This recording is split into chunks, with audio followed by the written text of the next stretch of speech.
Honorable members, may I welcome everybody back to the session as we resume.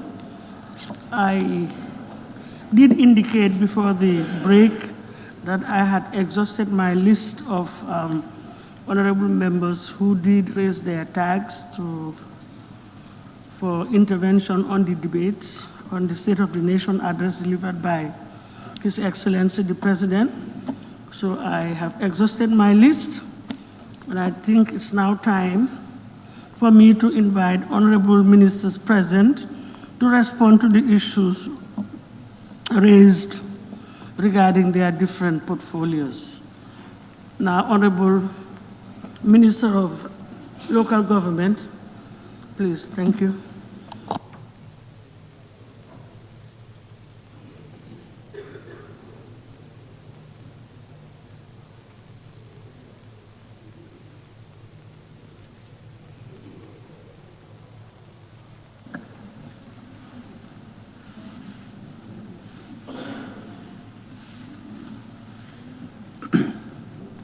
Thank you, Madam Speaker. Thank you, Madam Speaker, for calling me first. I think that since we are local people, that is why I'm called first, to speak the mind of the local people of the Gambia. Honorable members, I also thank you for having time to listen to respond to some of the concerns that you raise as far as local government and religious affairs are concerned. Madam Speaker, first of all, I want to congratulate you on the leadership quality that you displayed during my presence yesterday and today. And on my behalf, I want you to extend the same congratulations to the honorable members of this august body. Madam Speaker, last year, I think this is the third session of the year. Last year, sometime around this time, we have had members of this national body, most of them coming fresh on holidays from Somaliland, and they have been advocating for a support for the independence of Somaliland. Unfortunately, this year, because of the pandemic, they could not resort to their holiday resort, which is in Somaliland. I wish and I hope next year, this time, things will be very easy and there will be no lockdown so that they will be able to go and refresh themselves in Somaliland. Having said that, Madam Speaker, I will now want to go straight to an issue, a concern raised by the member for Brikama South. That's the famous Dimbaya border point. Yes, it is a concern to him and everybody around there. So it is a concern to us as a ministry and a government as a whole. But I think last session, during the question and answer session here, I did try to deal with the issue. And I said there are sensitive information that I am privy to, and it will not be wise to use the floor of this house, since we are on live, to release some of those information. And I will still want to maintain that. But nonetheless, we are prepared to share those information with any member who is so interested. And hopefully, when things are eased, I'll be able to engage the Select Committee on Local Governance to share with them what I know.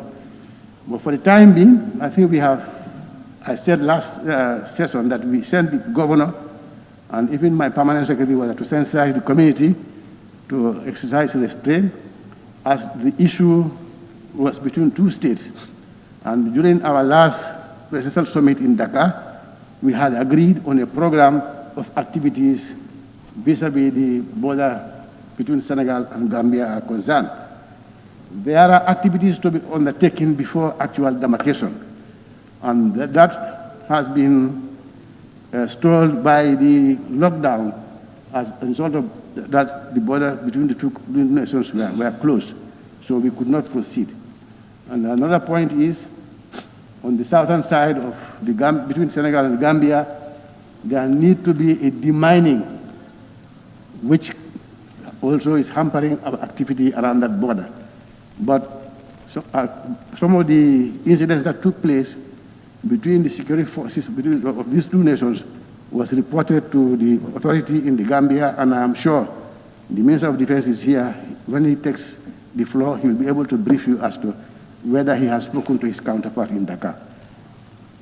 And he also talked about the real estate agents' regulations. And I think I informed this House that we had forced them to come together and be registered, and each and every real estate who was in default have his documents refused to be endorsed. That compelled them to come together, and we at this moment we have formulated regulation which need to be validated for the preparation of a bill to be submitted to this House for enactment. I understand in my absence yesterday before I arrived, there was a request, a concern raised about the functionality of the Lands Commission. This was also highlighted today by some members, including the Banjul South, and I think other members here. Also the Deputy Speaker, also I think he touched on it. Here I would want to remind members, I know you know about it already, because it is an act that you enacted here, creating the Lands Commission. It is, although it's a constitutional requirement, but there is also an act of parliament which defines their functions. And with your permission, I want to read some of those functions to be able to guide you as to their program of activities and what they have done and what they have not done as yet. Madam Speaker,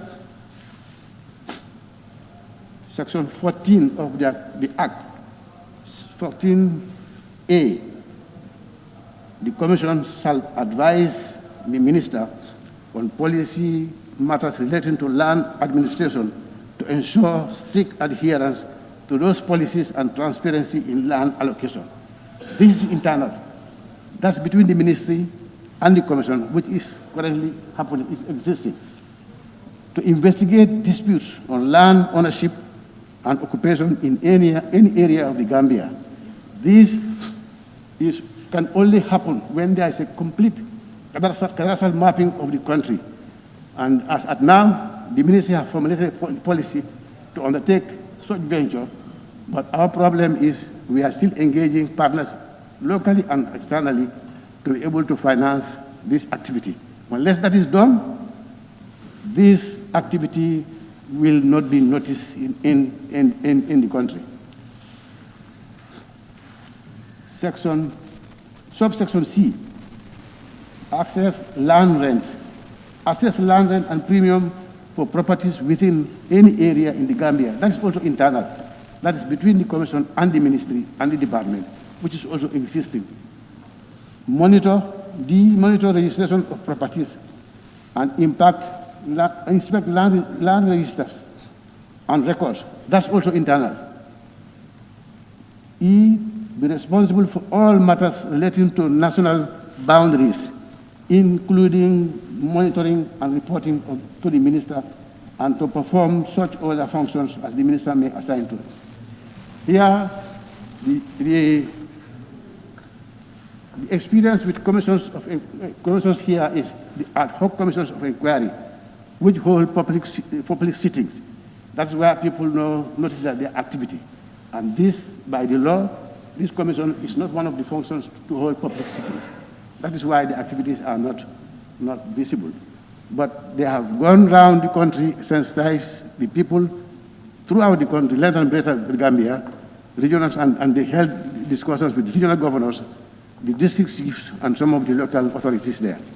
And they informed them that they are the commission, all disputes should be coming to them for possible investigations.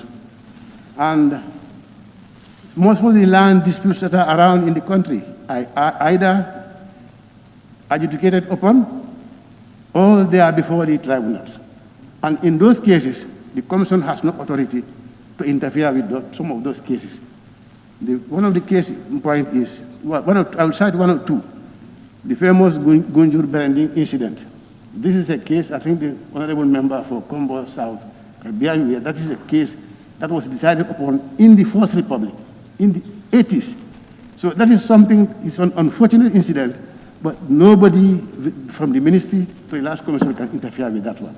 But when government saw it necessary, a task force was set up and to be able to determine the boundaries of the disputed area, and I think as at now, the report is being implemented.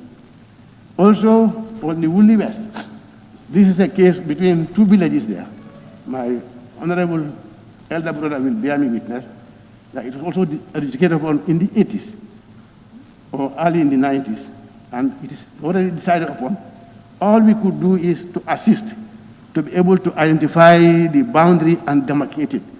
And he is also aware that my ministry, from the permanent secretary to both directors, deputy permanent secretary, and senior surveyors, were there on 2 occasions. I think they spent about 2 weeks, including the regional governor. And they were able to establish the boundary, and they already established the boundary, they installed the boundary pillars there. You also be told the following morning that people on the other side at night went and destroyed all those pillars. Now have been an arrest made, people have been charged, and they are before the courts. So as before the result of the end of the trial, there's not much we can do. But we want to maintain that that boundary is the boundary, and those pillars will have to return there. And the people who did those boundaries will have to pay for the cost of the order. And also in Tumana, I think the member of Tumana also is asking for the same thing. This is also a case that is before the tribunal. A decision was reached at the High Court to restrain both parties from interfering with the land. And some people decide to take the law into their own hands, and that's not much we can do. There are disputes all over in the country, but there is also, we have evidence that most of the disputes have been settled either at our level or the level of the regional administrations. And those are cases that are not populist. Some of them are before the tribunals, and that's the judicial functions of the district tribunal, and they only report to the judiciary, not to the ministry.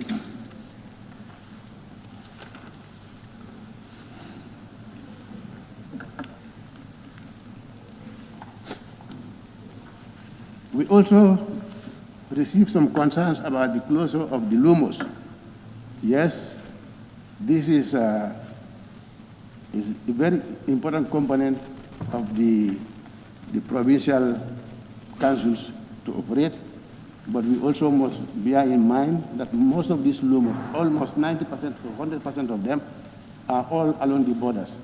And the borders are closed, so even if we open the borders, we are inviting the spread of the COVID-19 into the country. And the purpose of the closure of the borders is to be able to control the spread of the disease.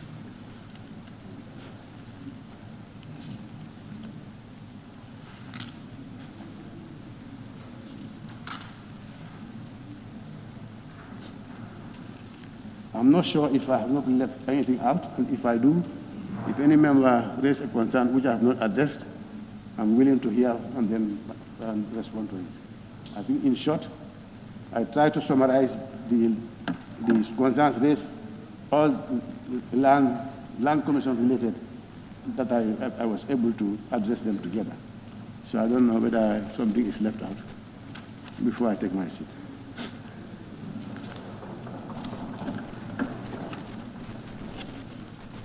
Since there is no other concern raised,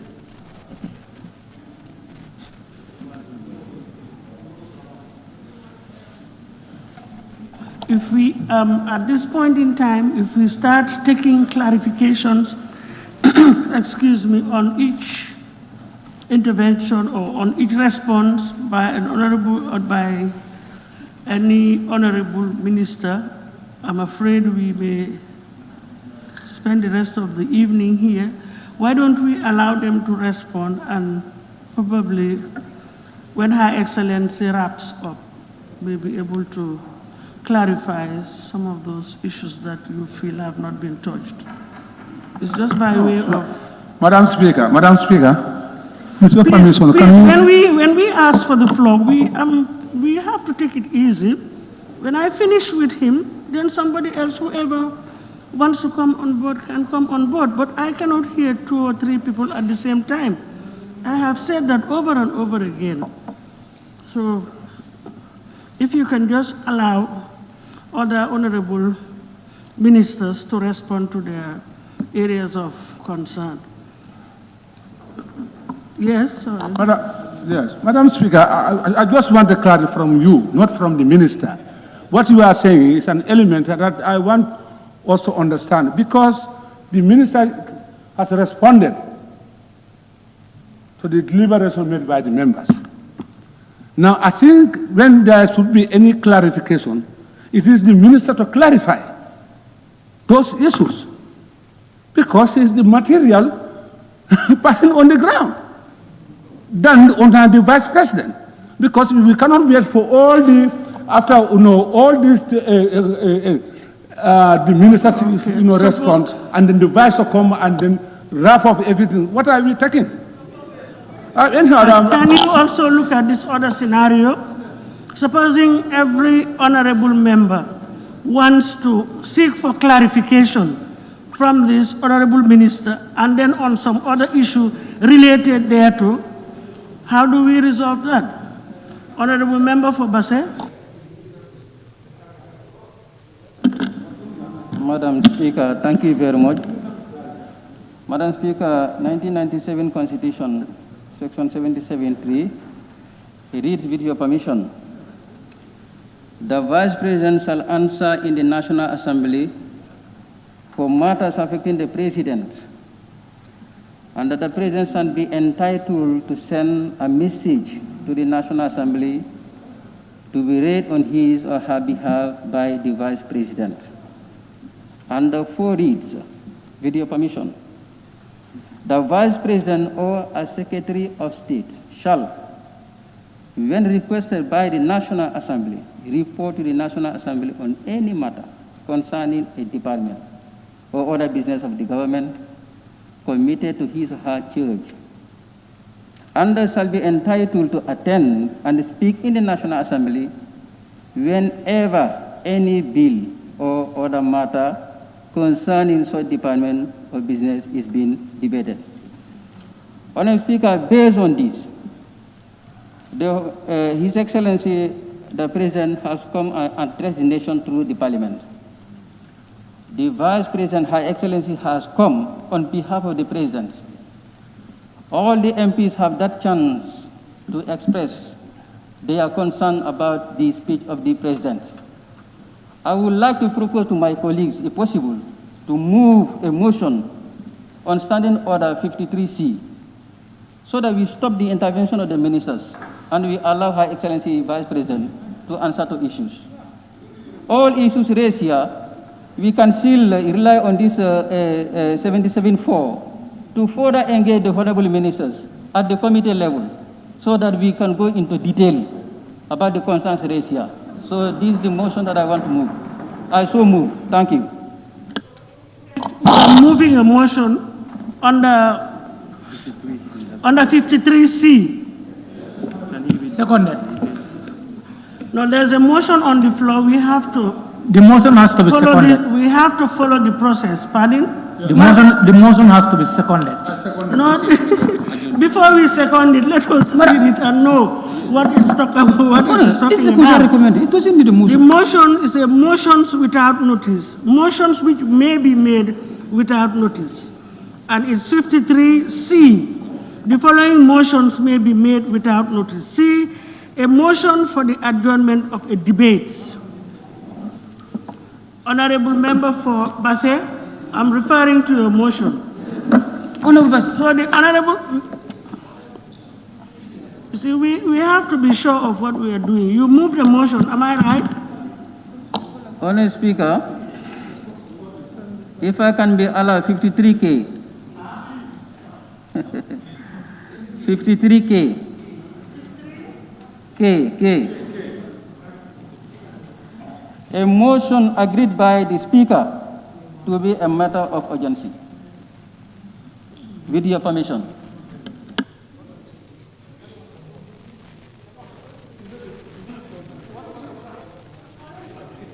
To put me on the spot.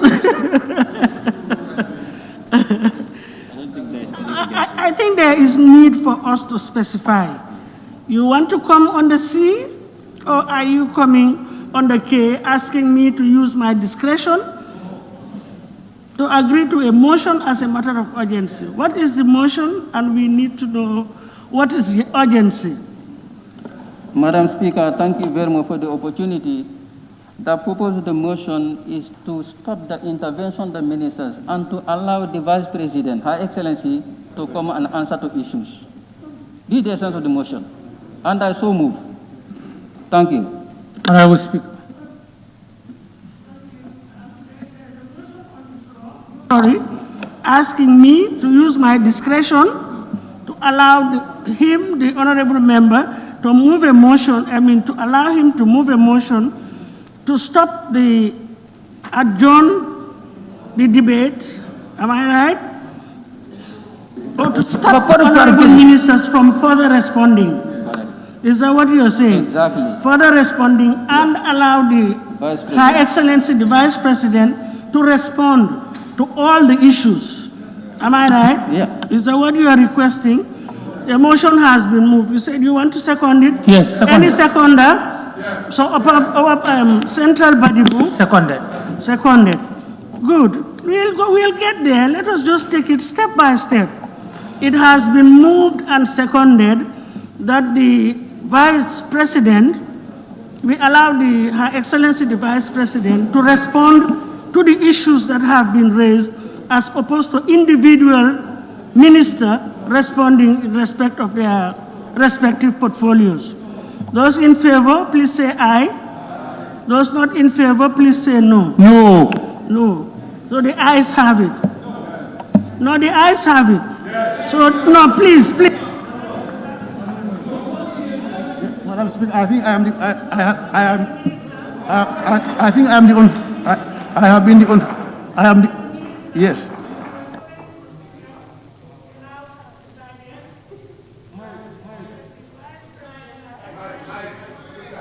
The House has decided that Her Excellency the Vice President will respond to the issues that have been raised generally. So may I now call on Her Excellency the Vice President to respond to the issues generally.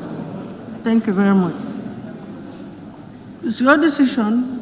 The motion was moved, not mine.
Madam Speaker,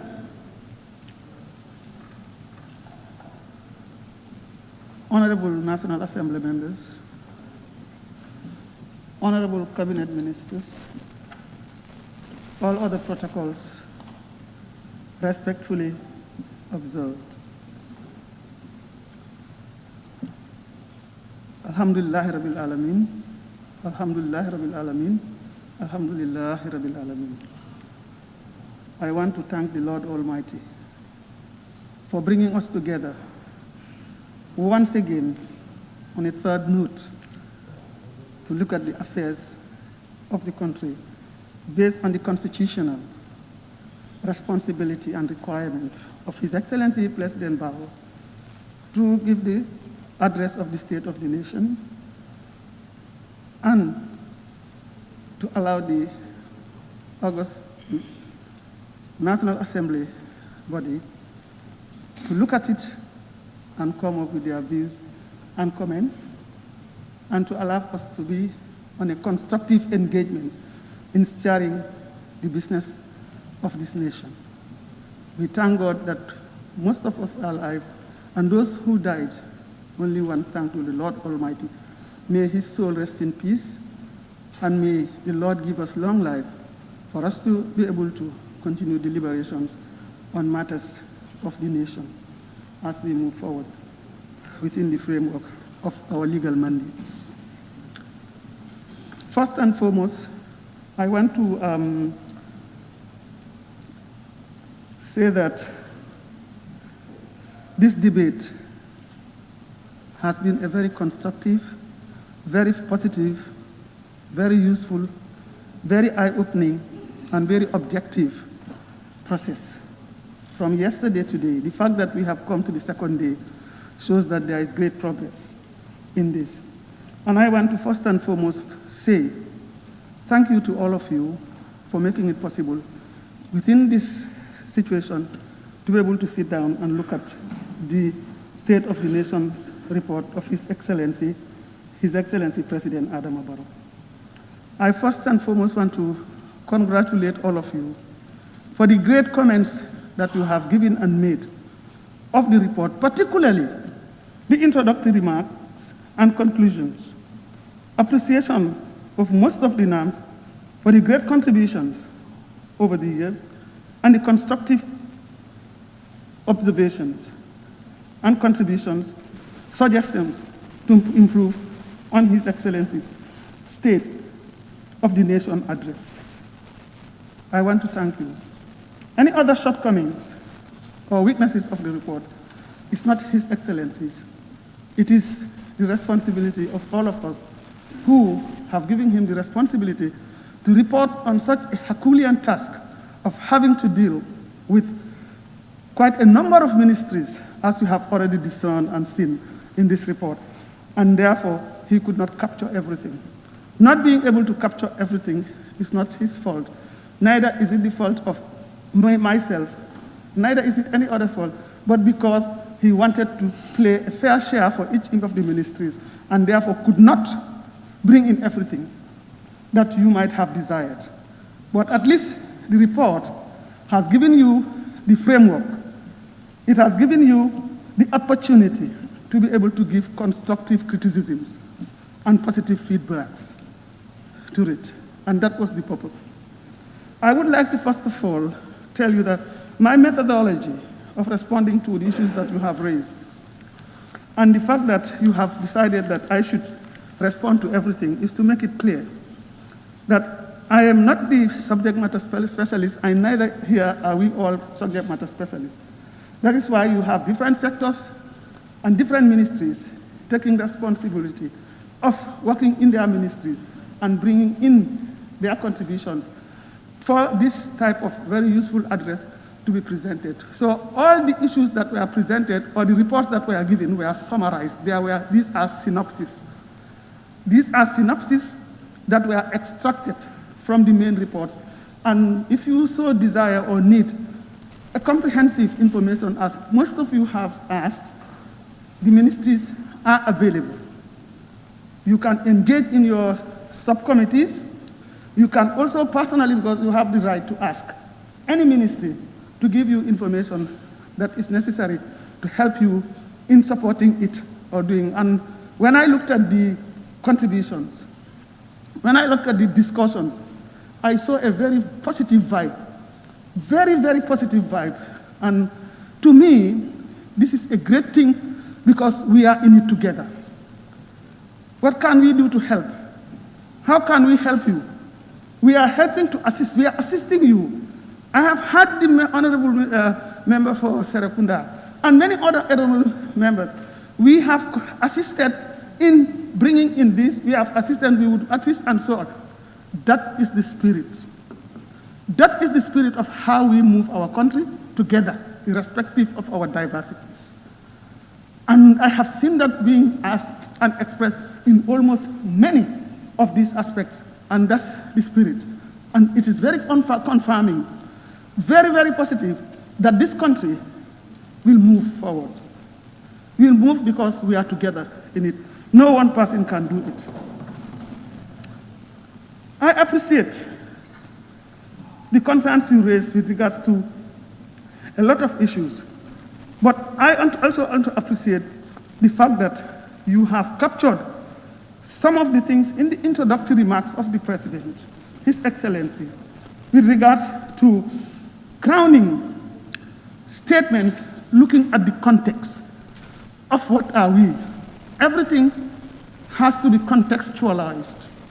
And that contextualization is based on the situation, on the circumstances we all found ourselves.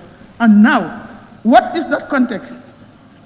As His Excellency present this State of the Nation address, even a primary one child can tell us, COVID-19, we are caught up in a situation that all of us know has came by surprise to everybody all over the world. And we cannot but have to pay attention to it. We cannot but have to address it. We cannot but have to do things to suit ourselves in that context. And that is what the President has said clearly. Most of you have actually quoted that in trying to remind us about the introductory remark and your appreciation of those sections. And I think I share the same view with you all over the world. The comments I am getting after people are reading this is the same comments that you are giving us. And you are the legislators. You are the people who should understand the context even much better, so that the issues you are raising, the critical issues you are raising, like less resources here, we are not giving focus to other attention to certain things. When the bills come, you will give them more money, you will give them more work guidance, you will support the Minister of Finance, you will support all other ministers to be able to do what they are supposed to do because of the effects and the impact. There are shortcomings, yes, but those shortcomings can be addressed working closely with the specific ministries that are supposed to move on with the process. So I urge all of you, it is your right, your fundamental right, and your duty to the people that you represent to go out and hunt for those information.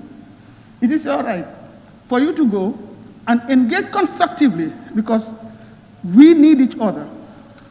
We cannot do it alone, neither can you do it alone, nor can any other body do it alone.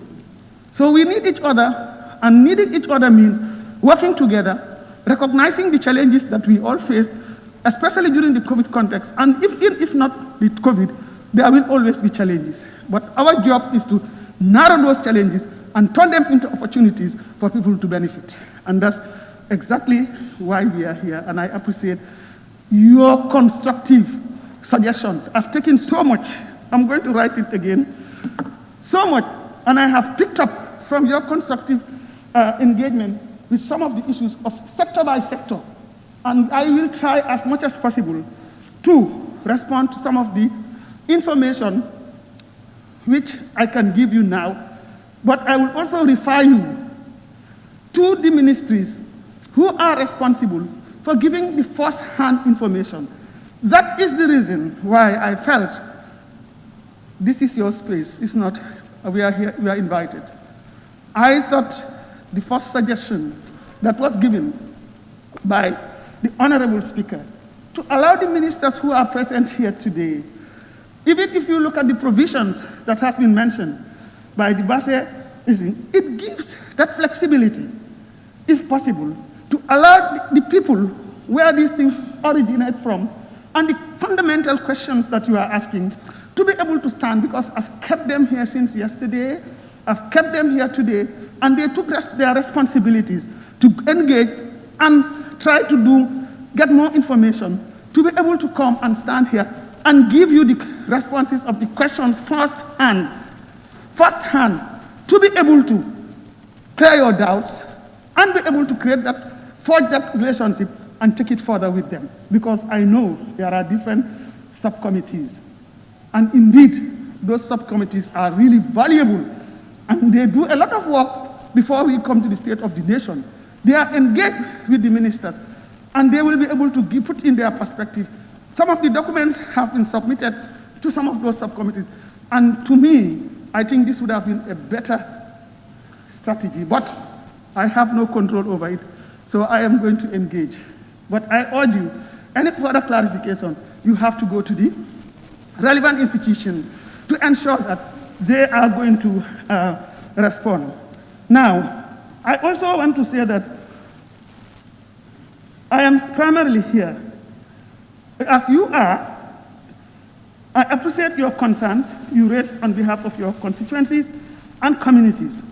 This is primarily why you are all here, because it is the people behind you that you represent that matter, and that matters to this government, and should be the issue for everybody. And therefore, we are going to take every issue you raise seriously, every issue that has been commented, and we are within our means. We're going to take it seriously and see what we can do. And I believe that the comments that has come all through along, I think is very clear that we have made some progress since last year. Then I want to also say that you are also to legislate on matters. And I want to congratulate all of you. I really want to congratulate all of you. Having sat down there writing, listening, you have legislated a lot of things and bills. Very useful, not for us now, but for the future. I want to congratulate you for that. I don't know the numbers, but the amount of bills that have passed and the amount of effort and energies that have been done with your constructive participation in them is indeed a very positive thing, that the enabling environment is there. That is why it happened. It is created, it is facilitated, and we all collectively worked into it. And you gave us, you assisted us. It's not only assisted, you contributed. Because we don't know it all, neither do you know it all, and we expect to engage in other areas. So I just want to congratulate all of you and to say that we've done a great job. Lucky to be here the third time. And being a witness to this, I think I have to be frank and objectively analytical in what I saw.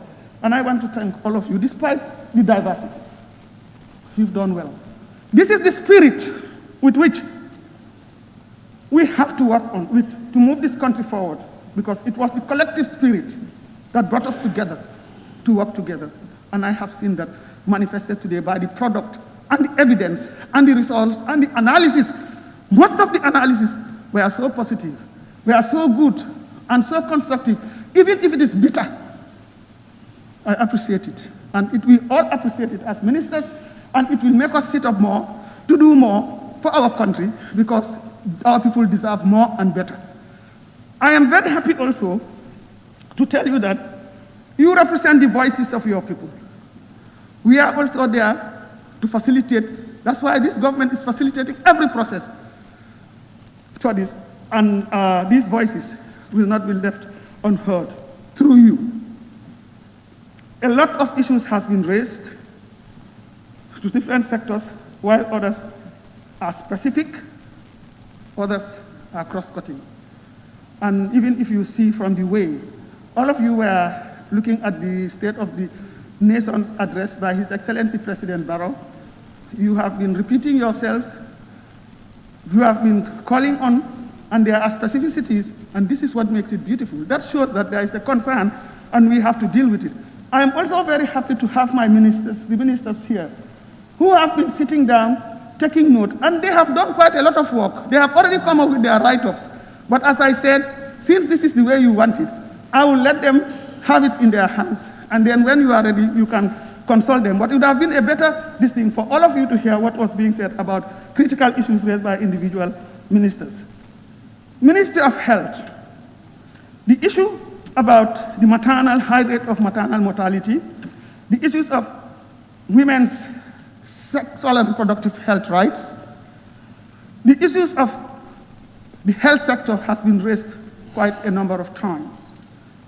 Yes, it is a concern, and I am happy that the Minister for Health has been able to, you have summoned him, he has come, he has given you a report, and he has said if you need more, he will work with the with the subcommittee on health to provide more. I don't think I have to delve into that. I don't have to, because he has given. Even if you feel it is not comprehensive, you will have the opportunity to constructively engage with him. You have also heard the lands issue has come, which is a very contentious issue. It affects every Gambian, whether we know it or not. It is a very sensitive matter.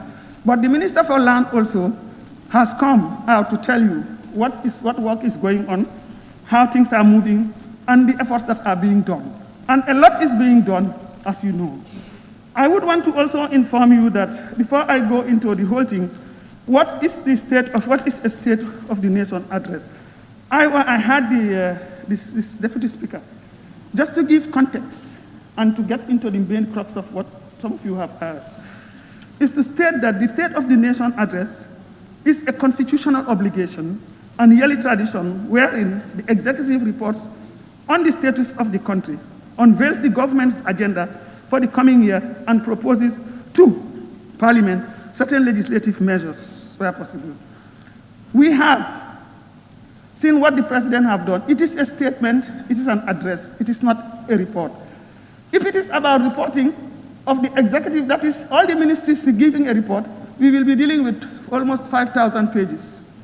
So I want to make it very clear here that it is not a report. It's an address, a statement that tries to capture and encapsulate everything that was provided by the various ministries, because a circular was sent to all the ministries to get, and all the ministries that have their department, to come up with some report on what activities they have done for the year. It is context specific. We have to understand it is context specific, because we have done it 1 year, 2 year, year 3. So the year that we are talking about is context specific. And because it is context specific, we try as much as possible to make sure that we bring in. Of course, we cannot give you everything, and I want to make that any shortcomings is my fault. Any shortcoming is my fault. You won't be able to see everything there, because all the ministries have to give in, and we have to pick up from each and every one of them to be able to come with this State of the Nation report. So some of the things that you appreciate, we honorably thank you for that. It is not ours, it is yours and ours and everybody's. Those that you feel are inadequate, please, the floor is open for you to go to the relevant ministries. If I don't answer it adequately, meet them, meet the ministers or the technical people, because we are supported by our technical people, to give you the main reports that are available to give you better insights into it. So I would take the blame and nobody else should take it, because we now learn. I have taken notes to say that we will see. But normally, the State of the report, the State of the Nation address takes 1 hour. And can you imagine, you have more than 15 or 20 ministries, what that means. So we want to. It is a speech made by the head of state to the legislature. The President gives the administration's view of the condition of the nation. It focuses on current political and socio-economic status of the country. He has done that, and I'm sure your analysis have shown you those things. He may not cover everything, but it gives a gist of what is needed, and anybody can build on top of that. But we have taken note. I can assure you everything discussed here. Notes have been taken. The permanent secretaries are here, our technical arm. I take my own notes, and the ministers are taking their notes. We will try to look at what we can do to respond to some of those lacuna that some of you have identified. You will also, security of our border forces under the Ministry of Interior. Actually, you already know that land, interior, defense, health are all concerned about the interior and also the communities. There is a technical body that is put together to look at those issues of borders. Particularly, the lead ministry with regards to surveillance and protection of the borders have been working seriously on it. The minister is here. It would have been better if he came and tell you exactly what was happening, but the process is going on, and I am aware administratively that a lot of work has been done and is going on in terms of that. With regards to the materials that we are talking about, because of the context of the circumstances we are in, COVID-19 subcommittee that was instituted by His Excellency President Barrow in response to the COVID pandemic has a multi-dimensional strategy that brings in all the relevant institutions, because we know COVID has different phases. COVID is affecting everybody, and therefore every sector has a role to play. One may be more important than the other because of the circumstances, but they all have. And in that body, when these issues come, they come up. We are all supporting health because it's a health pandemic, but it has social, political, and economic implications. And because of that, we want to help. Health is going to be the center of the focus, and that whatever resources that do come is all focused towards strengthening the health sector, towards facilitating for the health sector, and ensuring that we make things available and happening for us to deal with the pandemic strategically. That COVID subcommittee has had the Minister of Interior bring its needs based on the analysis and the assessments that were done. And of course, the resources, this is a multi-sectoral approach. It has a multi-sectoral and multi-dimensional implication, and therefore everybody has to be given something to be able to kickstart. Now, the amount of money that was given has been put in those aspects, and the Interior Ministry was not left. There were, I think we bought about 12 vehicles. There are so many things that have come in.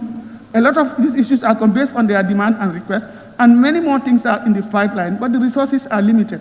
So I think this is an opportunity for you people to know that the money is not sufficient, but we appreciate the gesture and the efforts you have made to make sure that this thing is appropriated for us to start the process. I want to appreciate you. We also know that all the other demands that are coming is dependent on that, including support from our partners.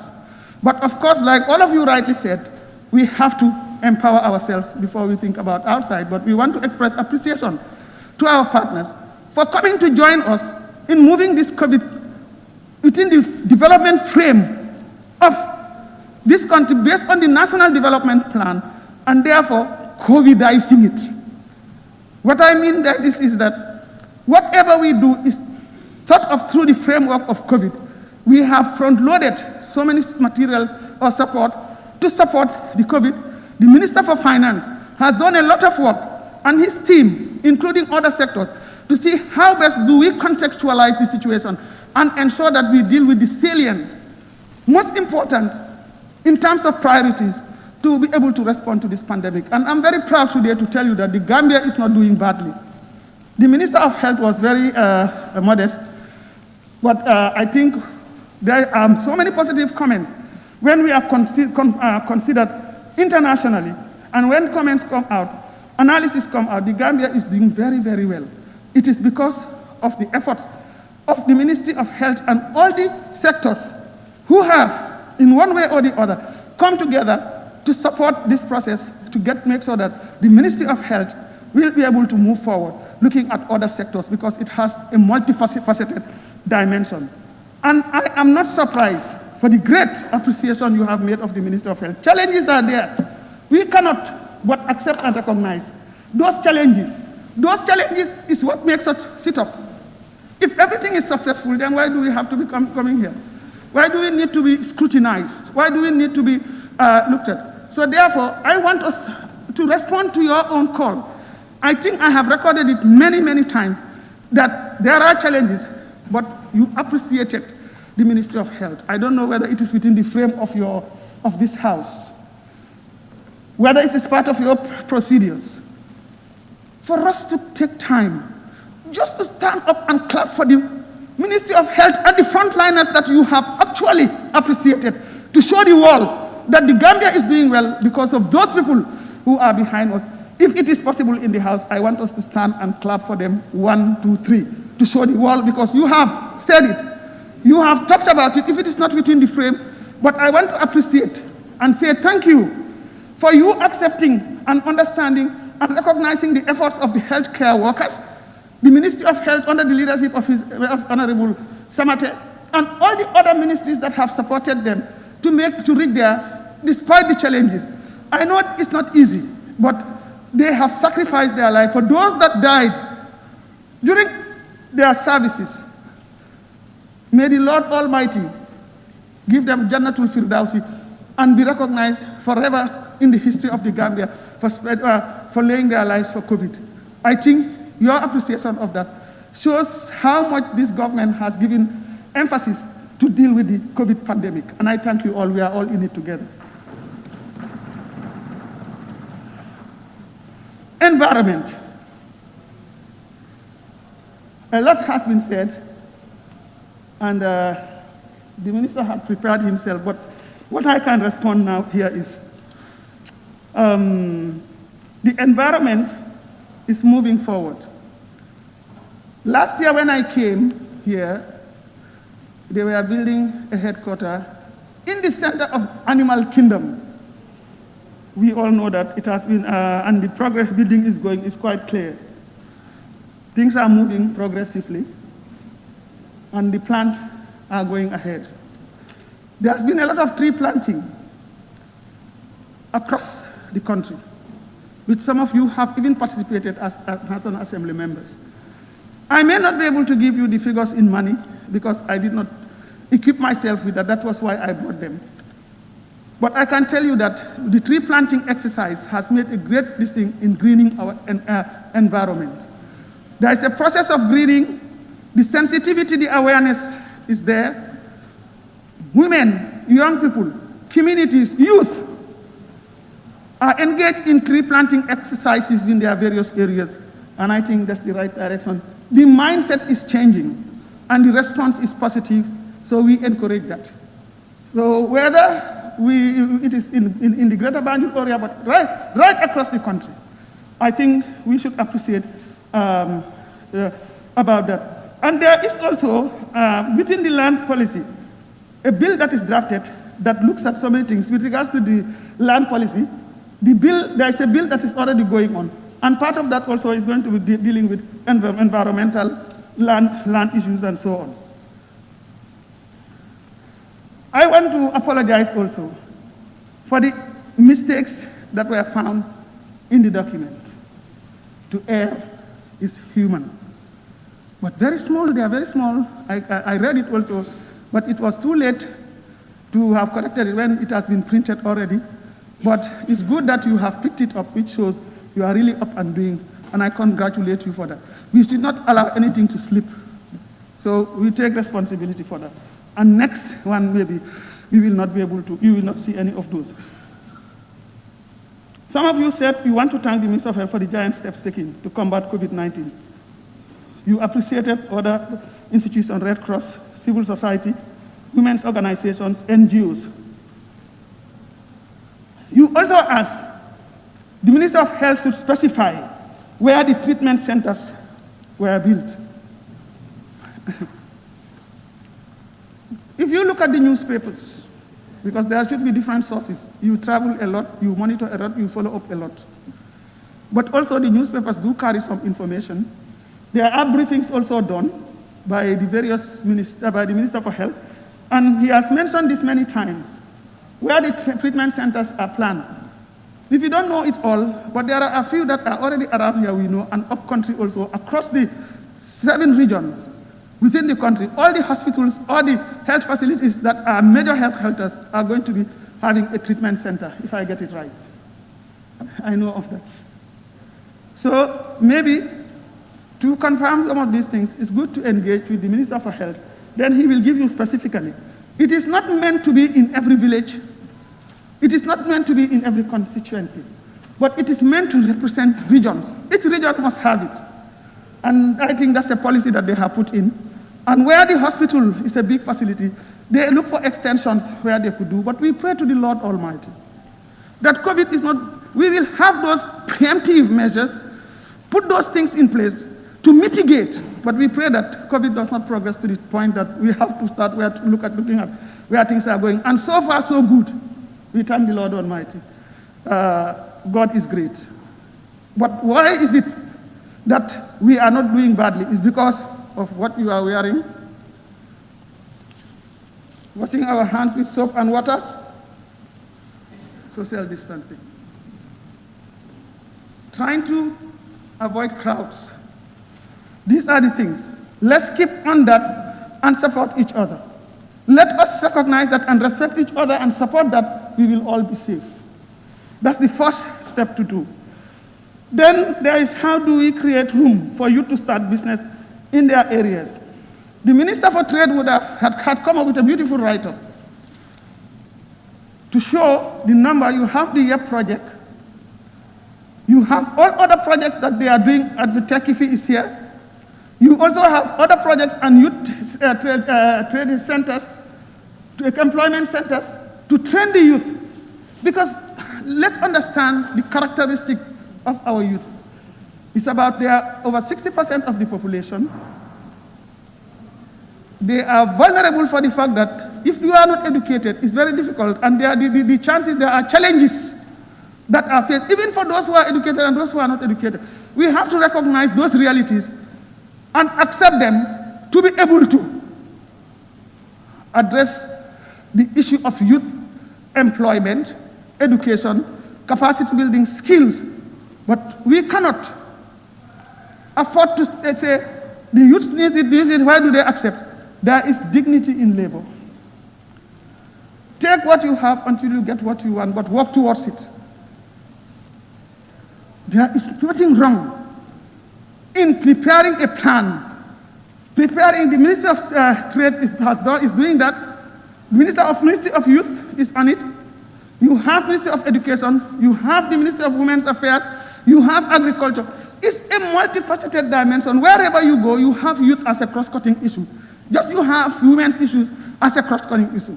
So that whichever ministry is going to deal with these things, there should be a policy in place that is going to help address the capacity issues in the areas these young people want, that is going to address the job issues that these people want, and to move forward with the process in terms of let them have something to keep them. Look, carrying loads to go to the up and down and earning $3,000 at the end of the day. There are some people in the civil service who don't have it. You go home with dignity. You are young, you have exercised your capacity as far as you can. And even if you had left school and before you can find anything, you find a job like that, why don't you go and work, get it, and help yourself whilst you are looking for? We were all students, and when we left, we did a lot of jobs before we became who we are. So dignity in labor has to be respected, and to inculcate in our youth that you aspire high. Nobody is telling the youth not to, and we are doing everything we can to have the best quality because they are the ones to graduate to adults. This is the social capital that we need, but with the current situation, take what you have until you get what you want, and we must not politicize the issue of youth at all. We must not politicize it. Because everybody wants your child to get the best. But in the absence of everything, take what you have to move forward. This is the reality on the ground. Because what you need is to live in dignity. What you want to do is to be able to solve your problem. What you want to do is to move and self-actualize. You may earn that money to go to university. You may earn the money to go to college. You may earn it to start a business. These are some of the things that are needed. So the young people, please engage this government, and all the members who are representing you have the best in their minds for you. They will do everything that they can, but don't sit down when you see an opportunity. You can use your dignity to get it and move. We don't want people to steal. We don't want people to adulterate. We don't want people to go around doing certain things because they cannot even buy bread or butter. They cannot buy soap for themselves, even slippers. So if you can go and do something and buy it and not be disappoint your parents, it's better. So the issue of youth, I think resources will be galvanized, more resources will be given, and there is efforts in the Ministry of Youth, the Ministry of the Women's Affairs, and so many other relevant institutions that are coming in terms of that. The job areas, Ministry of Trade is doing a lot. There is need for access to resources, you said, roads, fertilizers, agriculture. Yes, agriculture is one of the most important, and I appreciate the fact that in order of your analysis, everybody agree with me that there is a consensus that agriculture is a very important pillar in our country and in our livelihood, and we must give it the right decision. Again, a lot of efforts are being done. Last year, if we reflect, quite a number of issues were raised, and now if you come to tick the box, a lot has been done. But still, we have challenges, and COVID has come to make it worse. It has come to make it worse, and therefore we have to go back to the drawing table, to the drawing board, to say that fertilizer has not reached people from what I have captured. We may not be perfect, but quite a number of people have acknowledged that fertilizer, they've received their fertilizer. Some received it on time, some it was a bit late, and you have raised those issues. That's a fact. That's the reality on the ground. We have to acknowledge it. But then to say that nothing was given begs the question. So I want to say that more needs to be done. The Minister of Agriculture has taken note of all those things. He has taken note of the information that has generated from here regarding agriculture, and will do her utmost best in the ministry with her team to make sure that they will be able to move forward with the process. There was the issue of clarification required for why young people did not receive their food package, tickets, etc., were seized during the distribution of their tickets, during the distribution of the food. Let me just put you through to the issues that you raised, which has come out quite a number of times. And it's important that so that I want us all to be on the same page, to be able to discern and appreciate the amount of work that has been done in terms of what is needed in terms of that is going to be tied and linked to the NAFA Quick, because it has to do with the NAFA Quick, the disbursement of those foods, and the money package, and so on. Quite a number of questions came. The technical people have empowered me with the right information, and as the head of that section, facilitating having a policy direction, I am there to guide the policy and to support the process. But each institution that is implicated in this is within a different sector, and my duty is to facilitate. And I want to first and foremost say that it was a very, very successful exercise. I have gotten it from the people across the country. I have monitored, and if you look at me, I had to go on a daily basis to sit at the Makati Square. It is not because I don't trust the people doing their work, but I wanted to see the way things are going on, and to ensure that there is what we call social auditing. You don't go and say, give me the numbers and so on. I'm sitting down to observe. I'm watching and I'm looking, and I want to make sure that whatever we put on the framework is going to work. So let me give you first the NAFA Quick cash transfer. At the same time, tell you the methodology and the strategies that we used in reaching out to such a high and large population who really appreciate this thing. The government of the Gambia, in collaboration with the World Bank, initiated the NAFA Quick Cash Transfer in response to the dire need for humanitarian assistance to poverty-stricken communities in the Gambia during the COVID-19 pandemic. It is not saying not everybody is poor, but poverty is ticking. We have degrees, we have to put them on the ladder. The project is implemented by government through NANA, under the Office of the Vice President, Department of Community Development, Department of Social Welfare, under the Ministry of Women, Children, and Social Welfare, and the Department of Community Development under the Ministry of Land and Regional Government.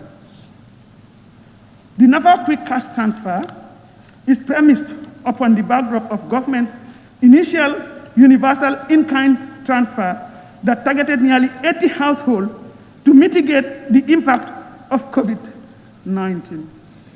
The NAFA Quick is targeting approximately 83 households in 30 districts, covering all the districts in the Phoenix. So that answers the question that the Honorable National Assembly from Phoenix asked. Lower River Region, Central River Region, Upper River Region, and one district in North Bank Region, Sabah Sanjal. 20 of these districts were selected based on the interrelated household survey 2015 to 2016 data by using the highest ranking headcount poverty rate plus poverty gap rate with the prevailing COVID-19 situation and additional 10 other districts covered by the social registry under the social safety net project were added. So you can see what we are doing is we are gradually building. You cannot provide everything. The spirit is very positive, I'm telling you. I listen to you and I know that we are going to get there. The spirit is positive. You want everything for our communities, for our people, for the poor. And even the rich, we want them to be, because there should not be any exclusion. But we have to have affirmative action. Everybody has their challenges, but we have to prioritize. And that's what we have been doing. This was the reason why it started from 83, the districts, and then now we are increasing the districts. I want to assure you, I don't want to say it now, but then we are going to cover the whole country if we can. But we have to sit down and plan. That is the ultimate plan that that's what we feel. This is what this government wants. Everybody to get out of the challenges. We feel it, we understand it, and we know it. With you people now coming with all the information, telling us in a very constructive, critical way, is in itself the best research we can do. That's why when I come, I take my paper, I'm writing. Because I know you have said it. You have said it. The NAFA Quick is providing universal cash transfer of $1,500 per month for a period of 4 months, covering the anticipated COVID-19 period. The transfer will be payable in 2 installments of $3,000 in 2 months interval. These are rapid responses. We already know when this thing came in, some cannot even buy food. Some cannot even go to the hospital or could not understand. And we know that there are people who cannot afford it. Today, the scenarios that were shared here, yesterday and today, with all the information that is given, shows how challenged we are. So it is our duty and responsibility for all of us to come together and work on them.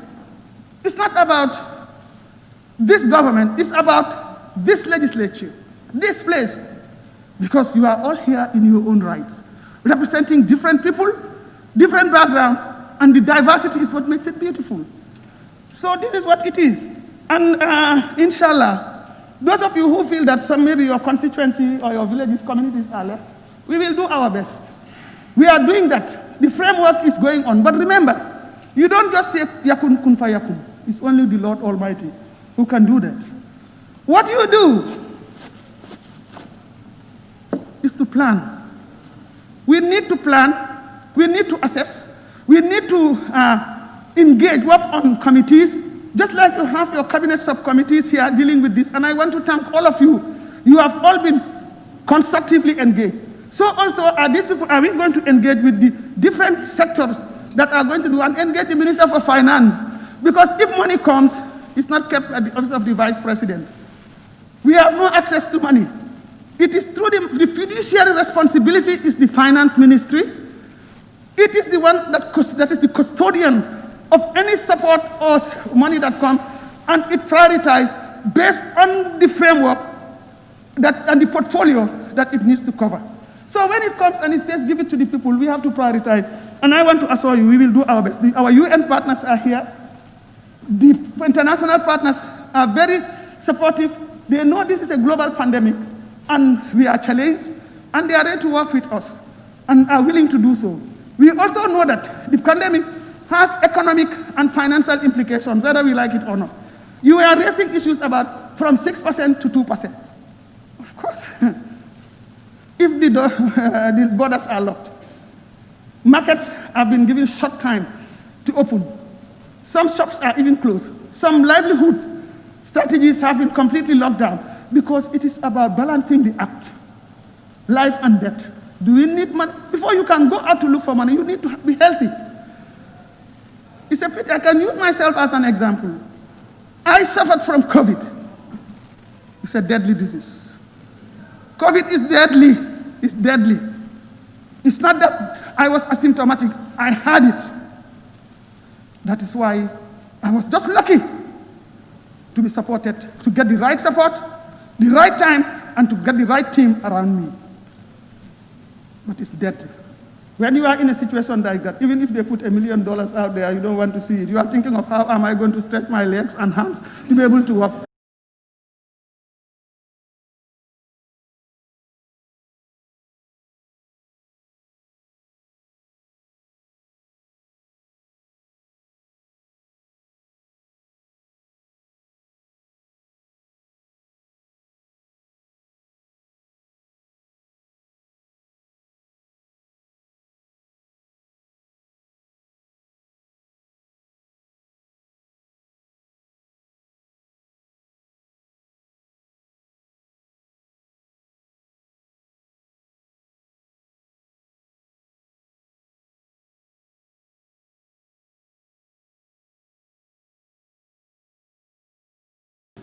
And this government is sensitive to it. And we are going to look at it. I wish my ministers were allowed the space to come and talk. Then you will discover a lot that is going on. But as I said, the opportunity is there for you to go and meet them. They will give you the information. I've told them to prepare their report based on the questions you have asked, so that when those who ask for it could go, and then it is submitted to the subcommittees. A further new initiative has recently been launched in July this year to undertake a comprehensive assessment of urban poverty with a view to targeting the most vulnerable population to cover the rest of the NAFA Quick Cash Transfer Support window. We've discussed it. It is ongoing, but the assessment is done. The social registry is generating information. The Gambia Bureau of Statistics is the institution responsible, working closely with other data sources to move it. So we cannot alienate our principal institution. But we also know that context specificities and context studies are there, which is why we have certain registries. And the social registry is very important because when we generate and finish that registry, if I click Honorable Willie West, I will see everything about him in terms of his demographic. And we will be able to support in doing a lot. For example, these are the things, progressive digital and technological advanced strategies that this government is trying to bring in to join the global world, not to be left behind. We are a country of our own, and we need something better for ourselves. And then you have the rest of the country with the NAFA Quick Cash Transfer Support window. We are negotiating that. Already, an international consultant has been identified and hired by the bank to undertake the necessary studies with our local people. We've been emphasizing that. I have always been emphasizing that nobody can do it for us if we don't come, if we don't tell them. We need to leverage from our pool of social capital, but we also have to understand that we cannot do it alone. We need the support of international community. We need to look at the best practices. We need to engage others to work with us in order to bring authenticity and standards. That's why they do peer reviews, and the experts are here sitting. You've been there, you've seen what is happening. Because when people come to look at what you are doing, They assess you and look at that, and then they can associate themselves and see this is how we can move it and do that. So these are some of the things to generate the relevant data and information of our social protection and safety nets next country program cycle. You have everything that is done as a program cycle. Now, these program cycles have to be well thought of. They have to be well researched. They have to be based on statistics and information so that at the end of the day, what you need to do here is when we come and roll it out, it will be sustainable. But to say it should come out, bomb, everybody gets it, it's not possible. There is nowhere in the world that it happens. No government can boast of that. So let us, the concerns are very genuine, they are pertinent. We are aware of it. The ministers are here. We are here to serve you. We are here to work with you. We need to do it together. We cannot do it alone, neither can you, neither can any other body do it. We need to work together with all the necessary partners to do so. Honorable Speaker, observation. Honorable? Observation. Yes, sir. Yes. But, What are you raising? yeah, point of order, and I think, Point of order? yes. Okay. Honorable Speaker, the spirit of, for the first time, moving a motion to allow the Vice President to make responses was in the right direction as stipulated in the Constitution. But the response is coming. It seems, Standing Order 25, we can allow ministers who will be well equipped because the Vice President herself has been repeating the presence of the ministers if they can respond well to the various issues raised. Depending on Standing Order 25, where it is stated that as prescribed by the Constitution, the Vice President or a minister shall report on any matter concerning a department or other business of government committed to his or her charge, and when requested to do so by the Assembly, attend any sitting and respond to issue raised during proceedings. Honorable Member, I don't know, but it appears as if we're confusing issues. I mean, this very assembly moved a motion for the ministers. They had already started giving their responses, but halfway through, a motion was moved to allow the Vice President and to stop the ministers. And your very self seconded that motion. Am I right? No, yes. It's okay. I just want us to make sure that yes. we follow procedure. Yes. Of course, the provisions are there, but the Assembly has rules and procedures to follow that we must all follow. And a motion was moved, seconded, and approved by the Assembly. So I, as presiding officer, couldn't have done otherwise than to allow the wishes of the National Assembly, which is the decision to allow Her Excellency to respond. And in any event, the Constitution gives her the mandate. She can, I think she can respond, not just the ministers yes, with regards to their different portfolios, but the Vice President can also respond. Yes. But again, one thing that I just want to draw your attention to is the fact that in her response, he has been saying that you can always continue, the committees can always continue with the engagements with the different ministries.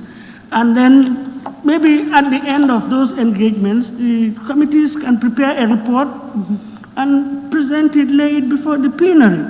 So I don't think anything is lost, but we may take, I think we're in order so far. Yes, Your Excellency, please, can you just allow us, we just want to sort one or two at procedural matters. Yes, Well, Banjul North. thank you very much, Honorable Speaker. I understand the challenge. The Honorable Vice President is correct to respond. And then, but the issue is that I think is for reasons of time. I want to move a motion without notice that the National Assembly task the Vice President that after the end of the session, each of the ministers, they were here, they had our concerns, they prepare a report, cabinet report on the issues raised by the National Assembly members relating to the address of the president. So they provide answers in the form of a report. I think that's going to solve the problem. Well, that may be right, but I think let's allow the Vice President to finish her response, and then you can move that motion. But in fact, if you had listened attentively, she did say that you can always consult. And in consulting, you can request the ministries to do it in writing and then circulate it to each and everyone, and especially the relevant committees.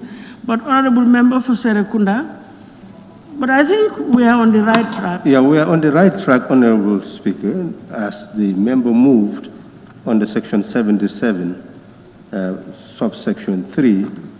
The Vice President speaks for the President, and it was the address of the President. But in her presentation, she sees the need for details by ministries specifically designed to address certain issues. What may be the best is for her just to give a general statement on what she feels she has the competence to deliver on the speech, and the rest can be treated. Even if we come to the adjournment debate, the ministers can come back and inject more information. What is important is in her delivery, she feels what she feels in saying, she says it about the speech and concludes, and then the rest can be taken up. But we are on the right course. She should just continue. We should not interrupt. There's just one point I thought I would raise at the end of her response is some of the issues. One, I think, was raised by the Honorable Member for Nyamina East, and the other one, Tumana, with regards to the coupons for the food distribution. So I think those are specifics. Since those matters were under her purview, she can directly respond to them. Thank you.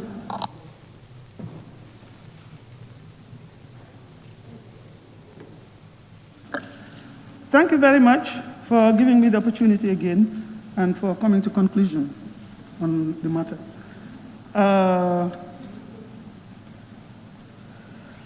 I just want to say that I have taken enough notes and I am ready to engage, but I think in a spirit of participation and also efficiency, effectiveness, and also for you to get more information, because it's about all of us together in it. This is a very positive session that has actually x-rayed a lot of issues within the framework of institutions that are governing what we're doing and the efforts to make it better. Of course, you have given us credit in many ways, but also you have raised some fundamental issues. And I think it is better we try to address them strategically and move forward. And I want to refer, I hope it is in order. When the comment came to say, we have assisted, we have supported, we have worked together. I think you have the capacity in different areas, in different places. So if all those capacities are coming together to help to move it, to make it better, then it creates ownership. And it is that ownership that is high on the agenda of this government, to make sure that everybody identifies with it, so that we own it and see how we manage it. that is what it is. So I want to talk about the coupons. The coupons with regards to the distribution. As I said, there is what they call social accounting. There is this whole debate about addressing corruption, and I think there's going to be an anti-corruption bill very soon. And so many malpractices that may happen because of the way the systems are built, or because of the lapses that do occur. We are not blaming anybody, and it's not directed at anyone. But we have to acknowledge the fact that we are under capturing resources. We are under utilizing our capacity in terms of what has been done. You may give 500, and then because we are not putting in systems in place that will be accountable to give you that this is the 500 you brought, instead 400 is reported. So how do you make sure that you do? It was a best practice put together by the NDMA in collaboration with all the other relevant institutions, supported by the Ministry of Finance and everybody, to say that this is going to be a magnitude of a scale that has never happened in the Gambia. And to address this, we need to have mechanisms that will be able to create a better social accounting, because we're going to reach people and we may not be there, but if we are able to put the structures in place, we have the system in place. So even where we are, actually, with the coupon, if the data goes in and you have the software, you will know who received and who did not receive. So sometimes there are forgeries.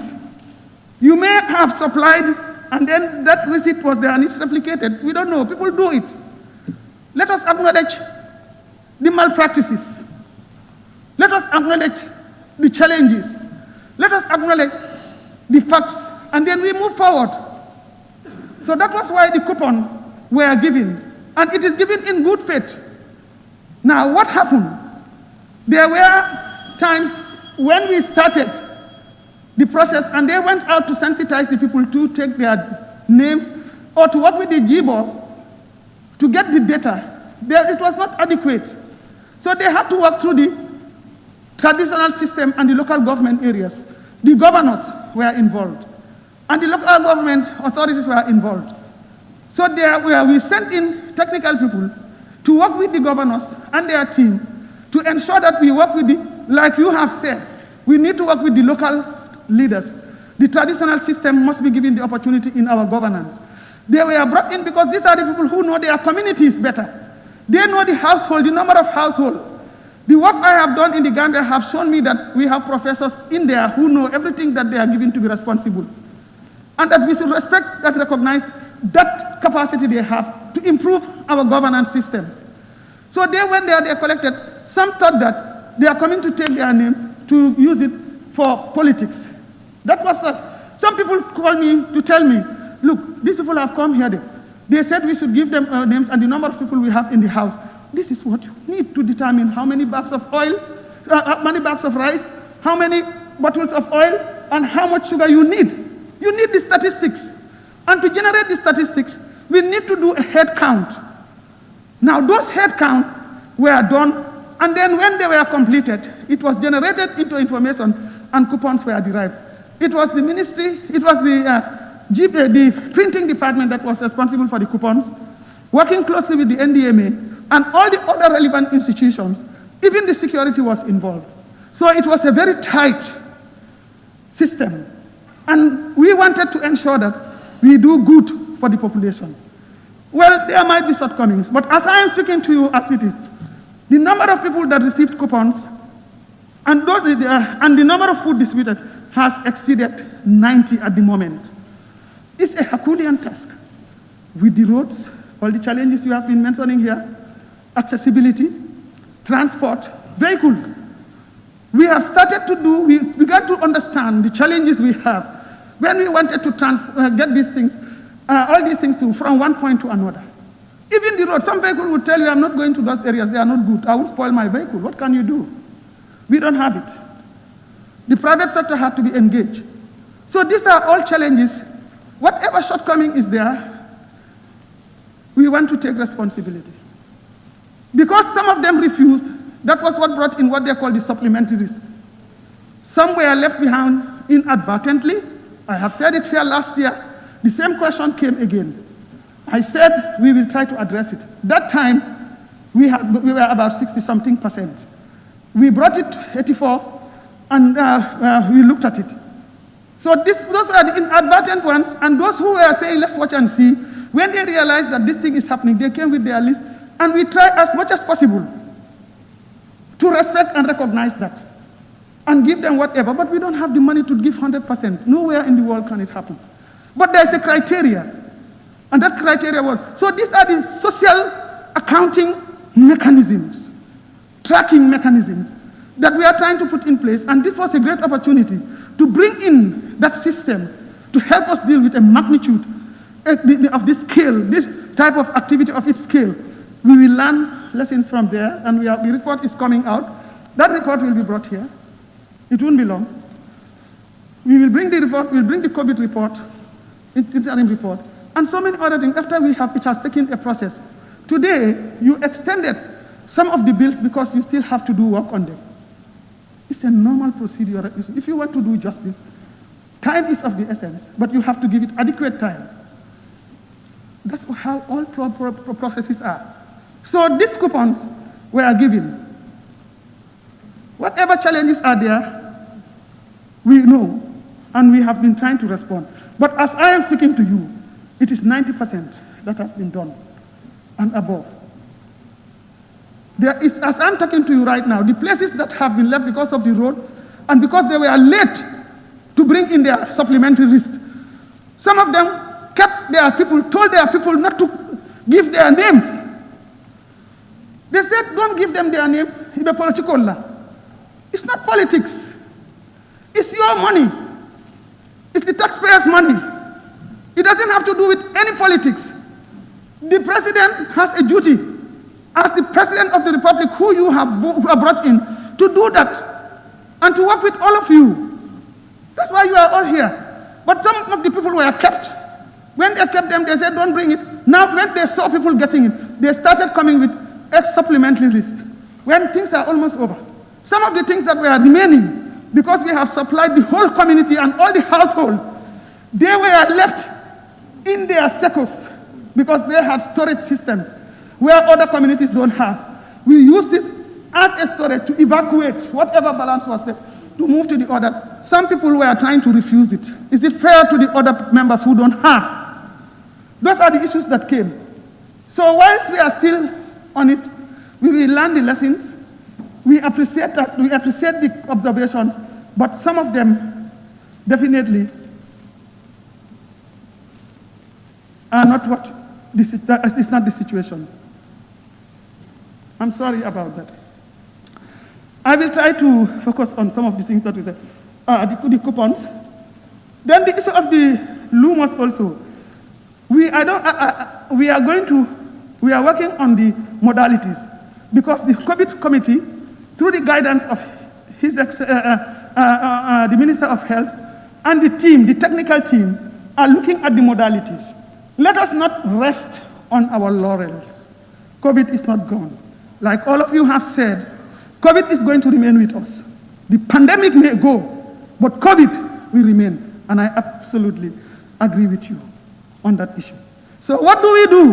We have to strengthen ourselves. We have to mitigate any other form of explosion, rather to maintain and get it down until we are safe. So we have not reached the safe threshold yet. We have not reached it, even as we open. We have not. I stand to be corrected by the minister, but I am monitoring the data, the CITREL, and everything. We are not yet there. But because of the balancing act, like the minister always says, when we meet, he says we have to, if I am going to give my own technical advice, no. But I cannot say no, because we need to bring a balancing act. People must live. Live and let live. They need to survive. They need to eat. They need to find money to live and move forward. So he says, let us sit down and put the measures. So he is working with the health team, the technical team, as well as all the relevant ministries from Interior, Defense, Health, Finance, Education. Ministry of Education has a very innovative approach to this. All the questions we are asking have already been addressed in a very innovative way and sustainably, because COVID is going to be with us. So that the LUMO, the school system, very soon you will get to know more about it. They are finalizing. We don't want to give you information to say this date. I don't know any date yet. But I know that they are working on it, and very soon they will get back to the public. An announcement will be made so that everybody, but it would come with a robust control system. A robust system that will protect all of us from contacting the virus and protecting others and making the Gambia better whilst life goes on. This is what we all want, because everybody is suffering. We know that, but we have to make decisions and choices. And these are not anything that has to do with this and that. It is about life-saving strategies and also blending it with the economic strategies that we will be able to have our livelihoods. They will come up very soon on that. Ministry of Trade and all these things are now all on that committee. You have the Interior. I'm just trying to pick up those that I think are the questions that are asked. He said, how can we help women to acquire skills while they are working so they will continue to be productive? There was the issue of stimulus package that was raised about with regards to Minister of Finance. Of course, he has been working and he has been guiding us, and I want to say thank you to him for being able to work with you people, because you are the people who actually approve. You are the approving office, this thing, and making it happen. He comes with the technical information, he gives it to you, then you analyze, debate over it, and then move forward to say whether this should be or not.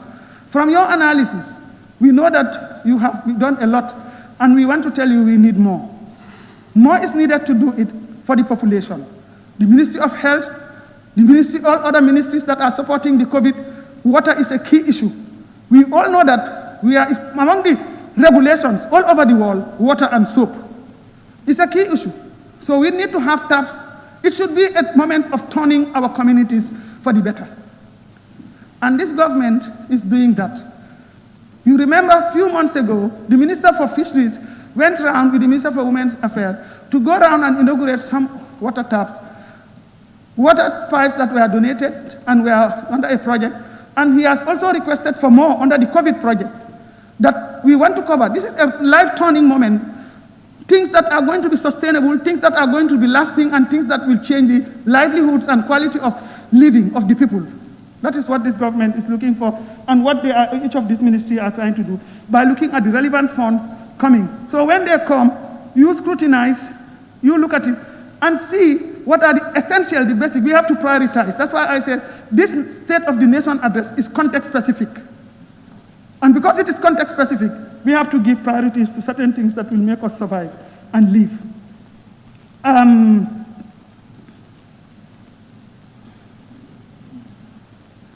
You talked about income-generating activities. What is the post-COVID plan, or what is the post-pandemic plan? Because COVID will remain, but the post-pandemic plan is being done by everybody. The National Disaster Management Authority, including the Minister for Finance, Trade, and all the other concomitant sectors are all coming together to look at that and how this is going to inform the financial plan and our development plan in terms of how we move forward. And that subcommittee is available already for building resilience, etc.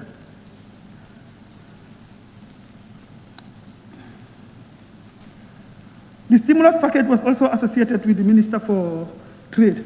How can we come together to bring a stimulus package for the communities and those who are affected? Everybody is affected. I'm sure they will think about that. Part of the plans that they have in their policies, a lot of things are coming. They are working closely with it. There is a lot of consultation going on.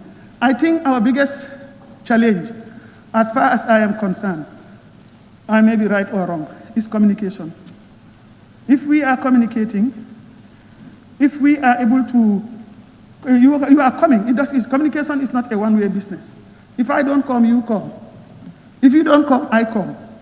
So that's how it is supposed to be. So that if you need information and statistics, let us not build it on assumptions or try to make our own trajectories based on what we want to do when it is not so.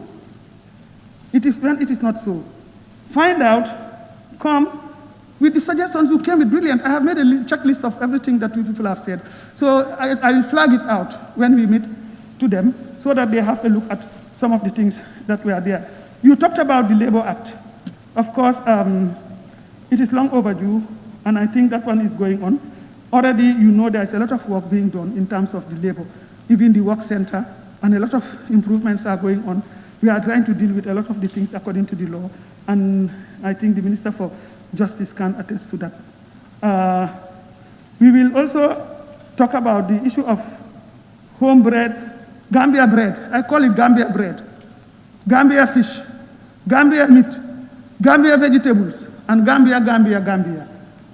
We need to have that strategy, and we need to work towards that to encourage our young people, to make sure that they are engaged. Look, you can make millions out of selling bread alone over time. You can make millions out of the sea if you are ready to go to the sea. If we are ready to go to the sea. But let us face it, who are going to the sea? Who are going to the sea? Are they Gambians? That's the question I want to throw out. Are they Gambians? How many projects before us, you and I, this government, sit here, have been made to encourage Gambians to go into artisanal fisheries? I was a consultant during those years for FAO, and I traveled the whole sub-region, did a study on all these coastal fringes in the sub-region. What you find is that we do not go into it because of the taboos attached to them.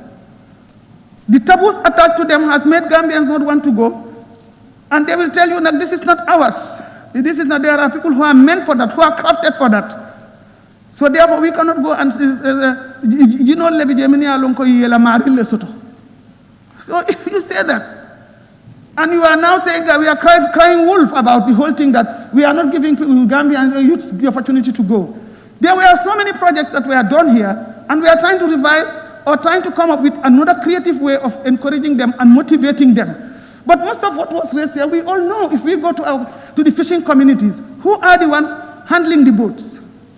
Who are the ones going to sea? What is the role? It's good to do another study, focus study, just to understand the dynamics of those elements. Do we have to deny ourselves fish because it's not Gambians who are doing it? We have to put up strategies, and we will agree, we will look at that. All of us to think about how we do it, work together with our subcommittees in the National Assembly and the National Assembly members in their various constituencies that have those type of projects in their communities, and see how we encourage the people to do it. But if you go across all the landing sites, the dynamics, you all know that. So it's not the fault of the government, neither your fault. It is the mindset that we all have that we have to deal with.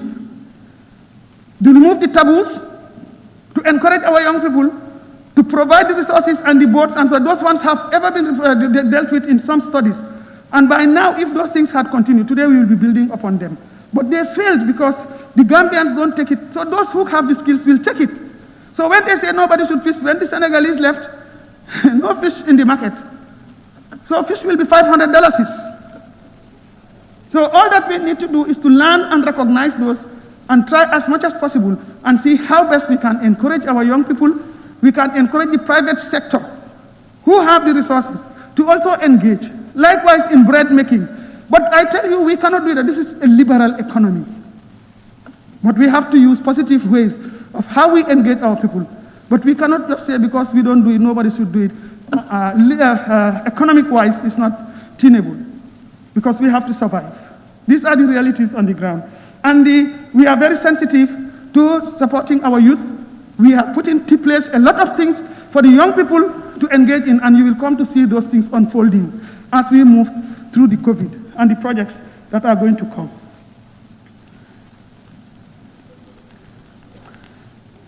I think the fisheries have done great work. They have generated some monies, and of course, they said it will go back to the communities. It will. Projects are on the way that are coming. A lot of things are coming, but like I said, you have to go through a process. We are assessing, we are preparing the reports, we are doing anything we could to deal with the scarcity of fish. The minister was telling me, we'll see what we can do. But if we don't go to the sea, there will be scarcity of fish. Let us buy our own fish, and let us buy our own vessels. Let our own people do it. Let them learn from those who have the skills. We have the Senegalese. We have others coming who have the skills. Let us engage them and put it as a matter of policy that they have to, our people have to. But our people also have to change their attitudes towards the type of work they want. The crafts, the musicians, the artists, and other economic operators really are also affected by this thing.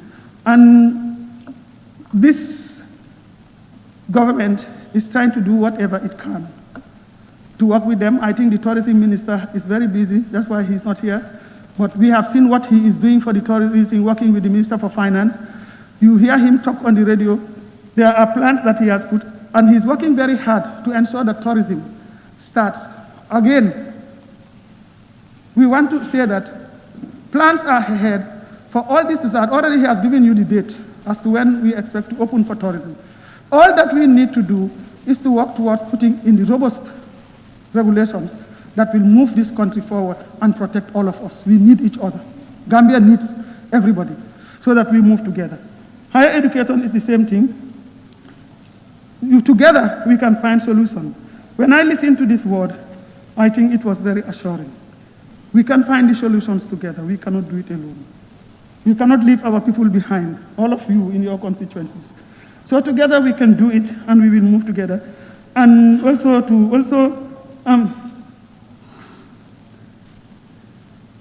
the Honorable Ilyasa raised an issue of how can we, you've gone through the books, and the only thing we can do in this country is to change our attitudes. I think you are right. Attitudinal change is very important in whatever we do. We have to be honest to ourselves.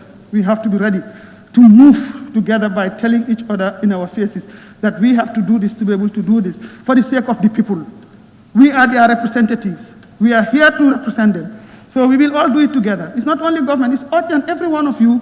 In fact, you are more important for the fact that you are supposed to make sure that we do the right things for them to get it and be benefiting from them, and not to bring in any stench of saying that we have, if we fail, you have failed because we are here to go by your bid. That's what I want you to understand. We are here to go by your bid, and we will continue to do that.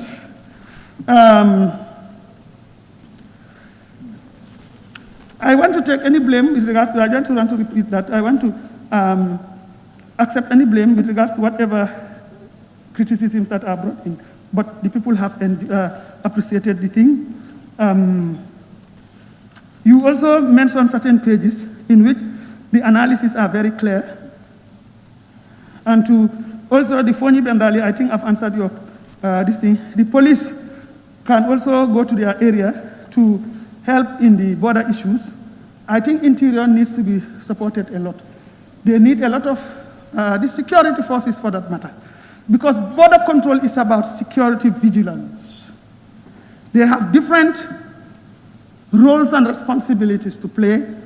President or the first high command is the Interior, the police, and the law enforcers. And then you have those that will mitigate any crisis.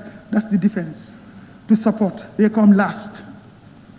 It's their role. But they don't have to come when there is, we have the relevant institutions, but they are very relevant. So the security forces need all the support to move forward with our border surveillances. At the same time, we need to also understand that we are bordered with Senegal, our neighbor. We need to have a constructive engagement with each other. We cannot do it alone, we need each other.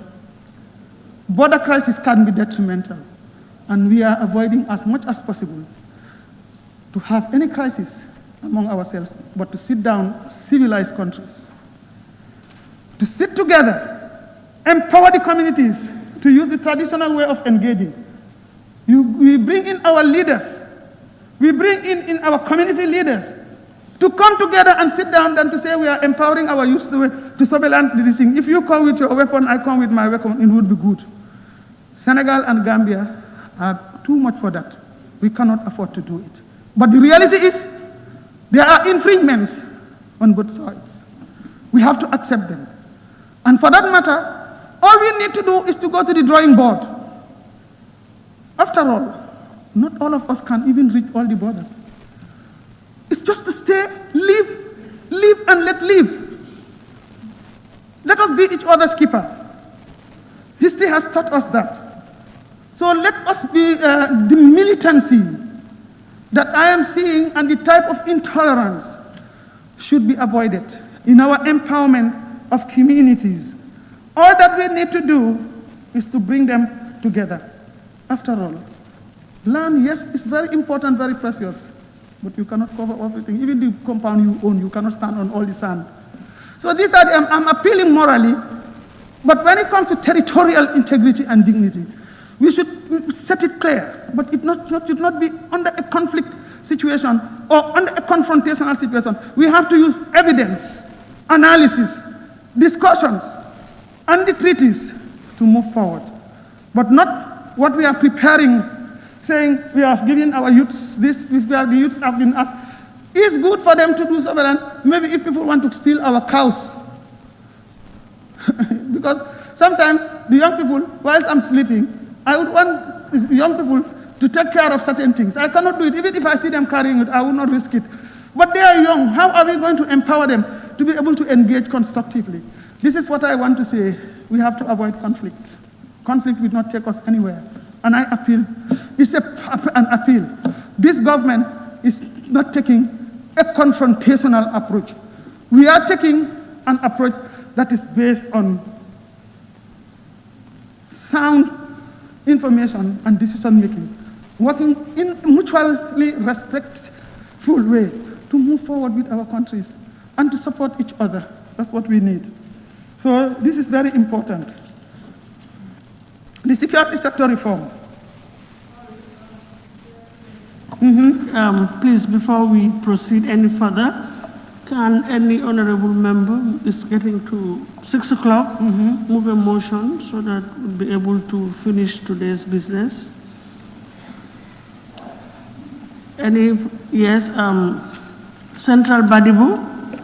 Rise to move a motion that we sit beyond 6 o'clock to finish the business. Konda? Yes, Woolly East, thank you. Thank you. I rise to second the motion. It has been moved and seconded that the assembly sits beyond 6 o'clock to complete today's business. Those in favor, please say aye. I cannot hear. Those in favor, please say aye. Aye. Those not in favor, please say no. So the ayes have it. Thank you very much. So we can now sit beyond 6 o'clock to complete the business of the day. Thank you very much. Thank you, and thank you very much. I appreciate it so much. It's important. Thank you very much to all of you. I would like to just bring you, because if you look at my response, it's the way all of you have been presenting, is the way that I'm trying to respond in terms of the issues. It's a very important model, because all of you were dealing with the same subject and the same topics on the same ministries, but it was coming at different times. Now that it is coming at different times, the notes have been taken, and the issues that you raised, I can only do that in a way, I cannot sequence it logically, but rather the way we have been dealing with it stochastically. I want to read this question, this plea from one of you. It's very important, and I appreciate the person who actually raised the issue. But unfortunately, he is not here, so maybe I'll put it aside. Because if you are raising an issue, I do it for the members. Yes, but also it is important because if he asked for it and he's not here, could say somewhere that I asked this thing, but there was no response. So you know what, I'm trying to throw it back to you, but I will do it for your sake. Yes, thank you. He said, Your Excellency, may I earnestly implore you to consider and influence through the relevant offices under your purview the opening of LUMOS for our rural populace. Madam, our rural populace are suffering in silence, and your intervention in helping to open the LUMOS would go a long way in relieving the situation. Honorable Matarjan Loa Nyomi, but he is not here. So, what I'm trying to say here is that you have heard about the opening of the LUMOS. It is worthy to note that to inform this August body of the constitution of a task force for the opening of all the LUMOS across the country. Work is in progress to achieve this goal. And we are going to ensure that I cannot give you the date because I'm not in the technical committee, but they will come up with the date. You will be surprised. It's going to be a pleasant surprise. You follow the Minister for Health and also the Minister for Justice, the Minister for Education and Trade. They will come up because it's a multifaceted listing. They are putting in all the necessary tools that will protect those who are going to the LUMOS. It will protect the population and how to do the business. We must respect that. I emphasize it again. We must respect it, because if we don't, there is going to be a surge. And once a surge comes, the issue is we will fall back to where we start, and we don't want it. So it's all about human behavior and respecting rules and regulations. That's all what we need. We are all sitting here today. Maybe some of us are positive again, you never know. But because we are all in our mask, the possibility of transmission is almost zero. You have been following the news and following scientists. So it's just a question of making sure that we respect the rules. We put on our mask, especially when we are mixing together, to make it move. Then in the area of education, there is also a whole cry about a lot of things. And MOPSI has come up with a strategy. They've been calling and asking and actually insulting the ministry. And also, but there is a lot of positive analysis also going on. And I want to tell you that the minister has given me this long listing. I may not read it, but she has given me I've been given a strategy, because the MOPSI strategy for reopening the schools, reason for opening schools, strategic objectives, and then strategic considerations have been there. You have the different models to be employed for schools reopening, and all the models are here. It's really innovative approach, and I just want to take a synopsis. School feeding program, school visits, managing the sick, interaction with the schools, water points, ventilation, wearing of masks, regional directorates, cluster monitors, head teachers, parents, and SMCs and mothers club and community. So it's a very comprehensive strategy. They will get to you very soon, and she's going to make that known where it is. So you'll find that the comprehensive strategy is in place. For those of you who are saying what strategy is in place for the opening, the strategy has objectives and takes into account the WHO and Ministry of Health recommendations for the prevention of the spread of the disease. That is social distancing, maximization of the number to 25 people in a class, the hand washing frontiers, face masks will be supplied, schools will be fumigated, different models for allowing the students and for curriculum coverage, full-time model is being considered. The sequencing model also is there, double shifting model is there, alternating model, depending on the context specificity. Maybe what applies in Banjul and the combos may not apply up country. So there are different models that have been brought together. The committee is looking at it. The technical people have been working even Sunday. I urge them to work even up to Sunday. So when they come to say, what can you do to increase some resources to help us move forward? Health also is the same thing. Finance, all these bodies are working. NDMA, all of them are coming. They are working, and I have urged them to work even Saturdays and Sundays so that we can beat the time. I want to let you people know that. However, the implementation of the shifting will require a lot of resources to provide for the face mask, hand washing, additional furniture, and additional teacher services. Finally, reopening date depends on the advice of the Ministry of Health, and that's what he is working on. He will give those things. So this is what Ministry of Education has. So if you want, he can send it copies to you for you to take to be guided.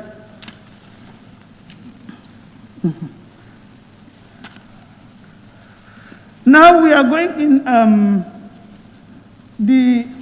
still I will talk about issues on women and death. The minister has said, but it cuts across. You have the Ministry of Women, you have the health sector, you have education, you have youth, you have agriculture, you have all sorts of things. Women cut across almost everything. It's a cross-cutting issue. They form over 51% of the population and equally representing the population.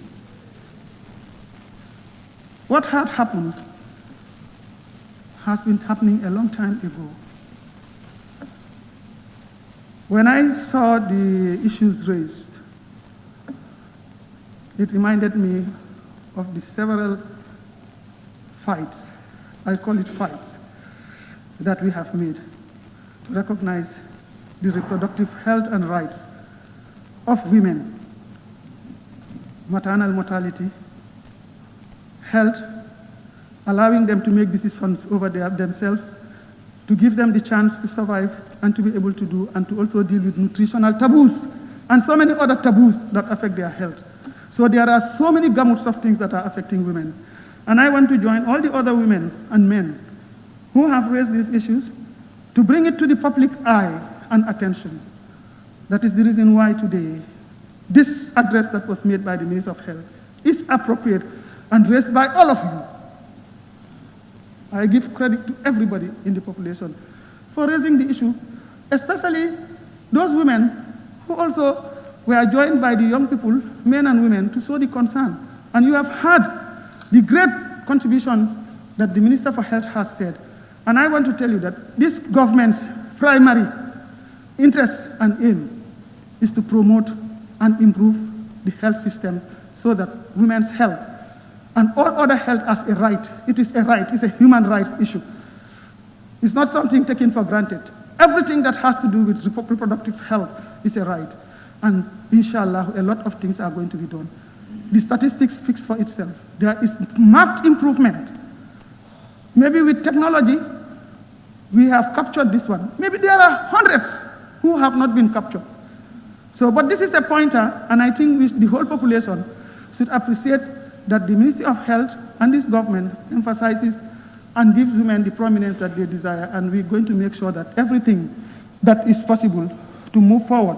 Like the advice was given, there are different gamuts of implications.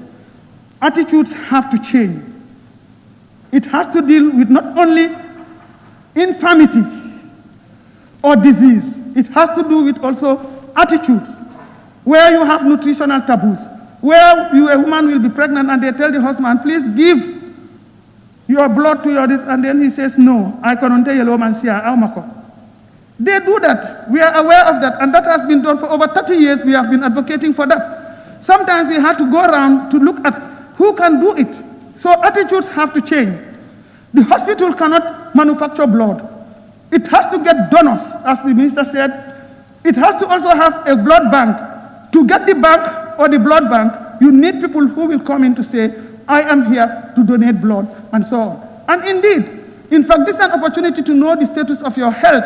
If you come to donate blood and you are tested, if you are free, then it confirms. If you are HIV positive or any other form of disease, then it gives you the opportunity to respond on time. I went to test myself for COVID, not because I said I have been close to someone who died, and I felt that we were so close in our deliberations, and we've been working. I went and I tested myself. I knew if I did not test myself and know it on time, I would have died, because I am within the critical bracket. I have everything it takes to die. But because timeliness of intervention and the way the positive view I took is what saved me. And I urge people to please try to subject themselves to certain things in order to save their lives or others' lives on time. It's very important. So here I urge our husbands, our brothers, and all other people to donate blood to the hospital. And we cannot keep those blood without putting them through a process. We have to, because you know what the implications are. I would also urge that when women are pregnant, let them give them the opportunity to go, not to say, if my husband does not give me permission, I cannot go. You, the husband, should get up and take that woman to hospital, or get somebody who is strong. The elderly women that you take there sometimes also die on the way because they are old. They cannot. When the woman is in pain, she needs to rest her arm on somebody. When you take her with a very old woman, that one might be so tired, they cannot walk. And you have heard the horrendous stories that the minister said. And these are just a tip of the iceberg. You can never tell the distances. The roads have to be made. We need to get ambulances, not donkey carts. I have always not accepted donkey carts. Motor bicycles cannot be used to carry a woman in labor. You cannot. The roads are bad. So let the motorcycle issue be an economic issue, but not to associate it with the women's health. They need a better treatment. They need vehicles that are well designed. And now I tell you, the Ministry of Health has a lot of ambulances, state of the art, that is there. We will improve our work. We will do everything we can. This government is committed to promoting women's health and give women. That's why you have the Minister for Women's Affairs, Social Welfare.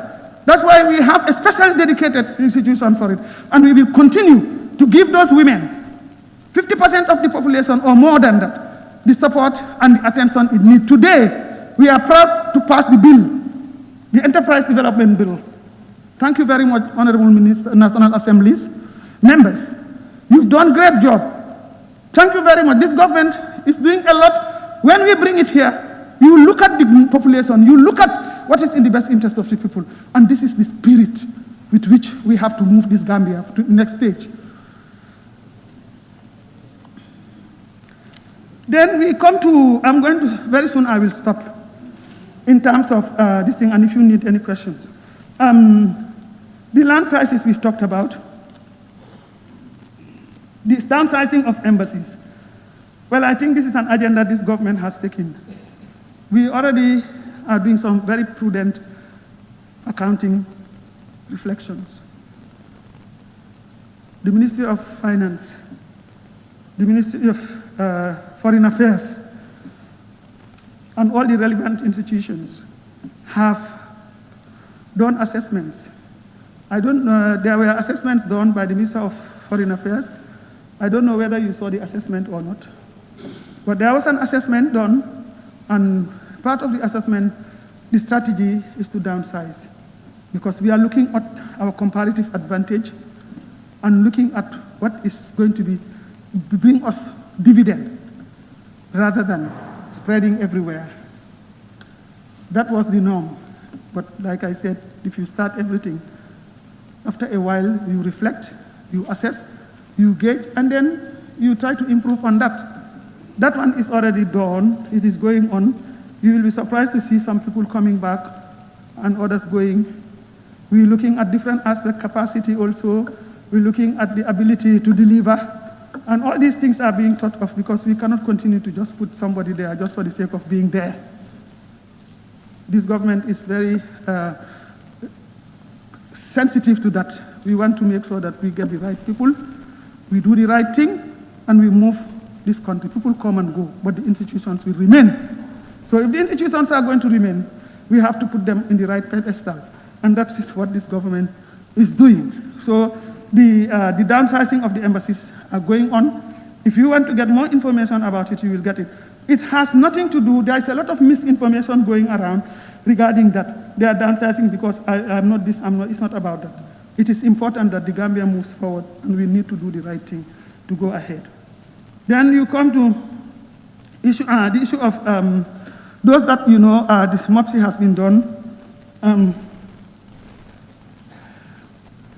My dear sister, Honorable Ndeye Yassin, the disability bill, very soon you will smile. You have fought for it. I want to congratulate you, and I can see the enthusiasm you showed today in pushing it forward. I think nominating you here is no accident. You deserve it, and you have represented the people of disability very well. We want to say thank you to you and the team, all of you, working closely with the Ministry of Health, Minister of Women, Health, and so on, because there is a long genesis to the bill, and now we are going to actualize it. I want to give credit to all of you and to thank you, and to move it forward. It will soon be done. Yes, you raised the issue of what is wrong. You said there's a lot of work going on. But what is wrong is that we don't visit the institutions. Maybe it might have some different connotation. You should visit institutions. One person that I know that comes, the Kantora Nams is always coming to me to discuss about Kantora issues and all the other things that he knows about. And there are people who also are engaged, either by sending concerns and so on. I think this is what is needed. It's not politics. It's about the Gambia. Your role is to represent. Whoever is in government doesn't matter, but you are representing people. And those people need to know what is going on, and you need to go back and tell them. Don't look at the whole issue as the issue of governance. You are governing, we are governing, you are governing, and there are different forms of governance. Take it, go around, see, engage, and if possible, even if you have any suggestions to do, you can bring it. I know a lot of these National Assembly members sometimes do come. When I was the Minister for Health, I'm sure the Minister of Health also is getting it. I got this letter also from Dinyomi. He also does the same thing. A lot of things they are being, it's the way we engage. And we want to thank all of you to start doing that and not to make allegations. Let us go a bit higher in our deals. Let us go a bit higher in our deals. Deal with the issue. Deal with what are the things. And our ears are there to wait. We will deal with that. Then we have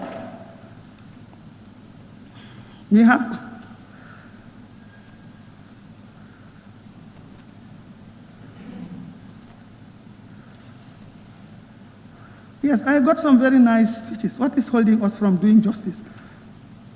The appeal before us to make efforts to know what is happening.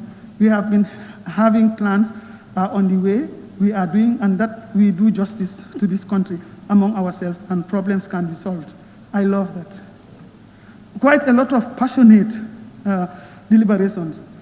Fonyi Berefet, a lot has been. The speech did not take note of road accidents. Maybe it might have been inadvertently left out, or because of space, then, and the summaries that are being done.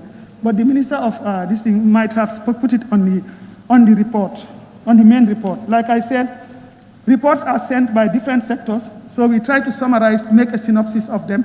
You cannot bring everything, but sometimes it is very detailed. So he will take note of that.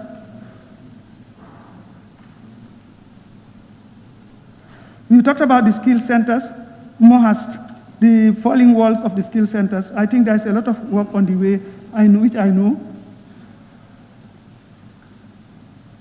You talked about, there is also the need for DCD to initiate demand-driven development. The decentralized structures need to be strengthened. The VDCs, the support to local councils needs to be addressed. The environment and climate change, waste management bill to deal with environmental challenges.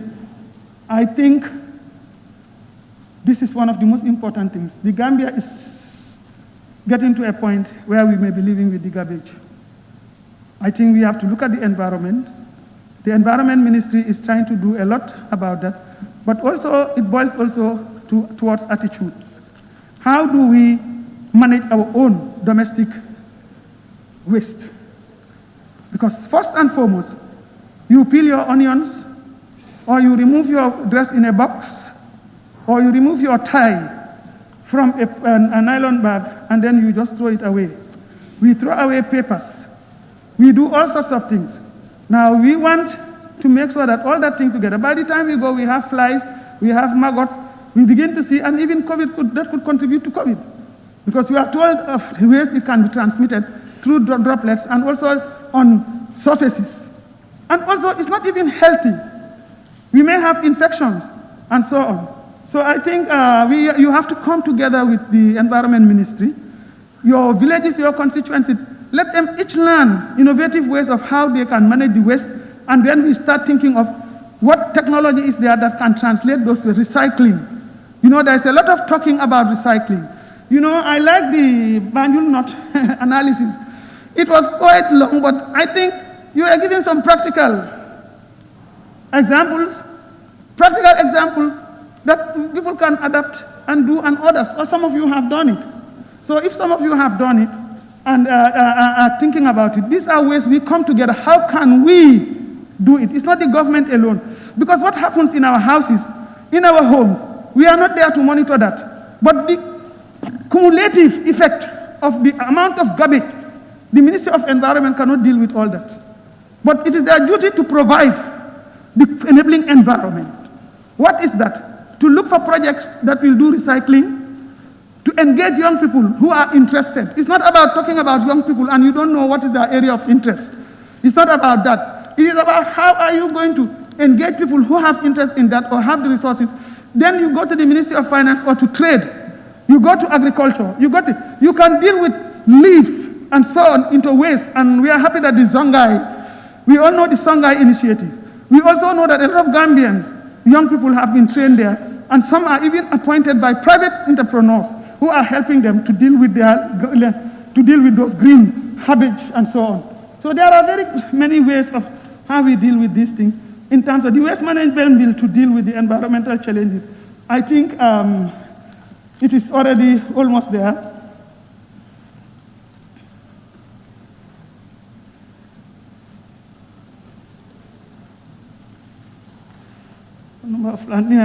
The GRA has been, we talked about, we have improved a lot in the generation of revenue, but of course we are still impacted. And if the Minister of Finance gives you the report, he may be able to give you some analysis. He will be able to tell us how, what are the plans, the mitigation plans, and so on that are in place. I know that he's been guiding us through a very, very positive direction and giving us hope. And if you look at it, he gives the information to you people to decide on what to do. I think I want to thank you for being available for us and looking at ways and means of where revenue will be generated. Let us be patient. There is a lot of work, ourselves and everybody. We have inherited a very difficult context. But since then, alhamdulillah rabbil alamin, we are moving through your guidance. We are moving through your guidance, your rigor, your constructive engagement, the efforts that you are doing, proactively working with the subcommittees who are doing all these things in order for us to move. And then we are cooperating. We are doing whatever we can based on the relevant institution to see how can we do. It's not magic. It's all about strategy. It's all about critical thinking. It's all about constructive engagement. And it is all about appreciating each other and recognizing each other to make things move. We can never be the same. And we should not aspire for that. But we want to have a common vision that's moving the Gambia forward and putting in place the instruments that are going to move this country forward. That's what we need. And that's what it has to be, so that we all associate with ourselves. So we will get there. We will get out of it. So I appeal for peace. I appeal for understanding. I appeal for constructive engagement. And we are ready to listen to you to move forward.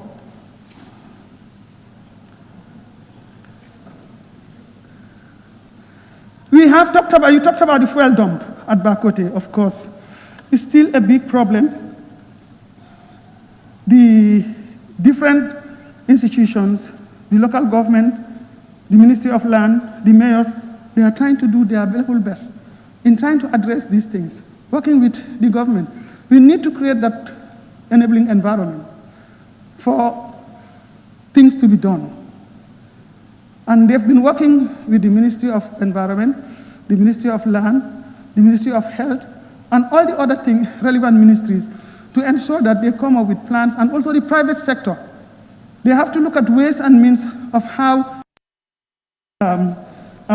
the garbage dumps, the fuel dump at Bakote, the Ministry of Energy should be able to talk about. But the garbage and all these dump sites that are there are things that we need to work together to protect the society and ourselves and the future direction and the atmosphere.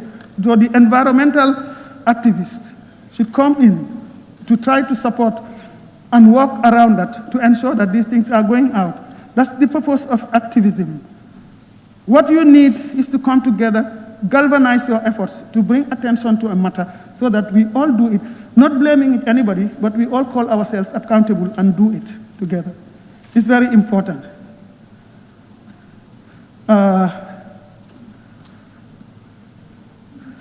Somebody raised that the CRR still does not have a youth center, and they need to have one. Of course, yes, you are right. We will do our best let's see how we will move. It cannot be done, but it is a concern. And I think it's a good concern for the young people and for everybody, so that they can reach the people, and they'll be able to stay in their areas, support their parents and themselves, and be part of to be leaders in their communities by learning a skill that will be relevant to them and be relevant to the population. That's a plan of this government. We are going to do that, and we will work with you on that, because it's about human development. Tourism. The cultural week has started in Janjanbureh, and I know that Janjanbureh has been known historically with the tourism week. We hope that the tourism week will not promote harmful traditional practices, but rather traditions that are going to make us claim our history, know where we are going, and not to use this, because we have been engaged with you on that, and it's about health and life, certain practices. So these are the things that we need to consider. I think the YAP project and also the Ministry of Tourism, including other ministries, are working.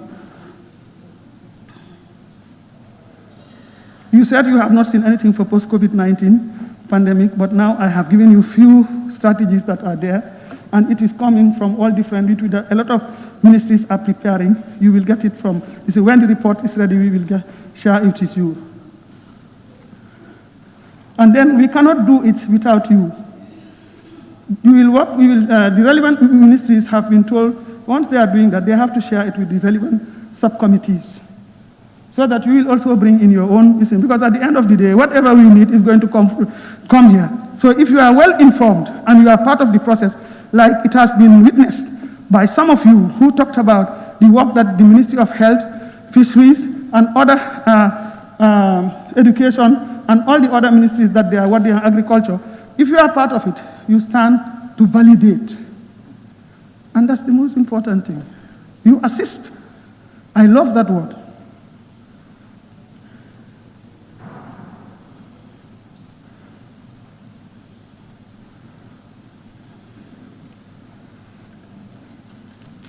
I'm just looking at what is not necessary to emphasize here and then move, because I've been addressing these things holistically. Agriculture, education. The only thing that they have talked about in education is a think tank was suggested to be discussed and to come up as to when the schools will open, but we will still work forward. You take note of that, and to inform them, use the radio, send them, this thing is going to be circulated, I believe, and then make sure you give any other information that is necessary so that they know what is in place. The transport infrastructure, we have been told, is inadequate, ineffective. People stand for long hours waiting for transport. The GPTC was making transportation easy. That money needs to be plowed back in the industry. When are we going to help our people stop crying for transport? There is a lot of plans that are on the way. I think the Minister for Works and Transportation is here. The best practices are quite evident, and we have experienced them. The people, now that the roads have been made, and we continue to make the roads, it's not enough. The Gambia, the plan is to connect everywhere. Within an hour, if you want to move, you can move. Anytime, and the process is going as you have seen the evidence. But then we also need, when the roads are there, we need the facilities to go from point A to B. That one also is part of the strategic plan. There is also the issue of environmental disease. Somebody brought in a very creative suggestion that we need trees and so on. There is a lot of planting, so the environment minister has taken note of, and there will be plans to work with our partners and with Gambians, because if we make our seedlings, if mangoes are the best things that we need, we put them. If it is cashew, we put them. If it is eucalyptus, whatever plant that we think is going to be good for the region and where the roads are, we try to do it, beautify it, and do it. It's our duty, and we will all do it together.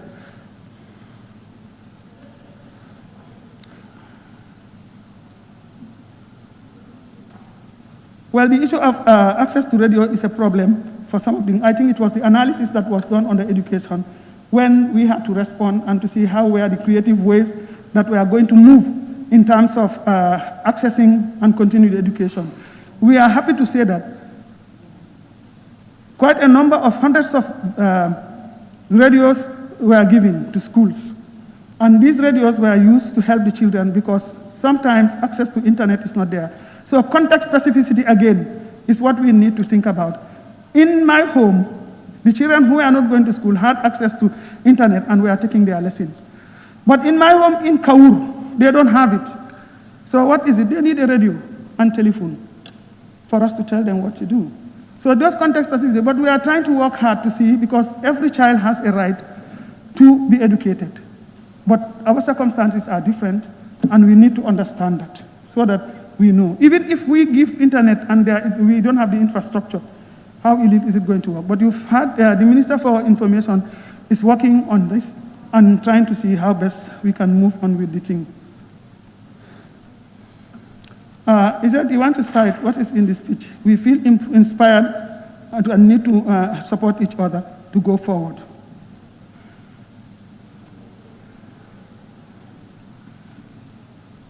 The issue of the fertilizer, the Honorable Member for Nyani talked about the SONA, and to clear the doubts and clarify statements, agriculture page 31, the fertilizer type and where and fertilizer was sold and was very difficult for farmers to get it.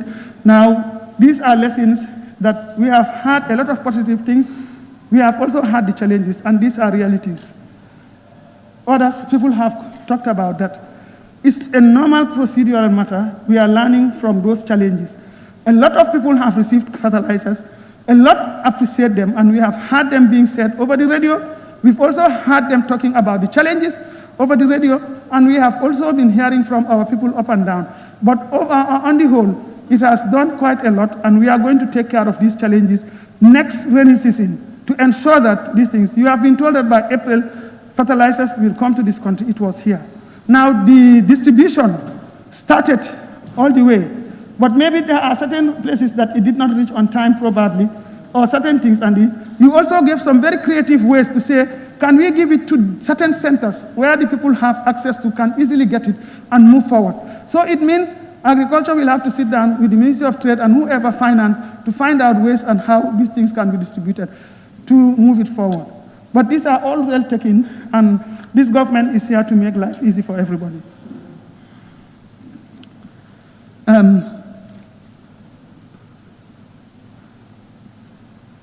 Yes, we talked about the need to get the support on time to be fast-tracked so that the vulnerable farmers would get them. The sugar and other remaining rice have been removed and so on. All these things. Ministry of Health also has been discussed. Everybody generally recognized and appreciated the introductory speech and the final conclusion of this speech. I think this is very, very positive. This is not a report, but an address and a statement that is giving out, but we recognize the challenges and we will improve on them next time.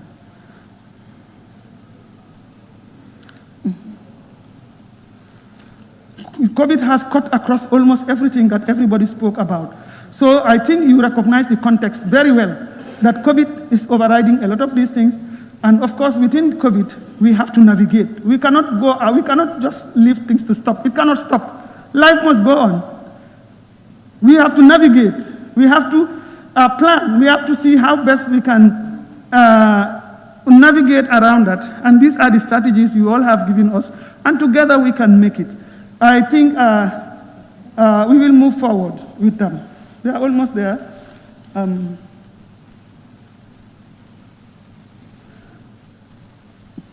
Some of you have asked that you need a clarification from the minister why His Excellency failed to wear a mask. As far as I see, His Excellency wore the mask to enter here. I saw it. He was unmasked. It was when he was coming to speak that he removed the mask, and he was socially distanced. He was far from anybody, and sometimes not everybody can talk under the mask because of maybe circumstances. But he had the mask when he came in, and when he started talking, he put it aside, but was not near anything, was not a threat to anybody because the required regulations and the social distancing was quite apparent. So this is to make it clear.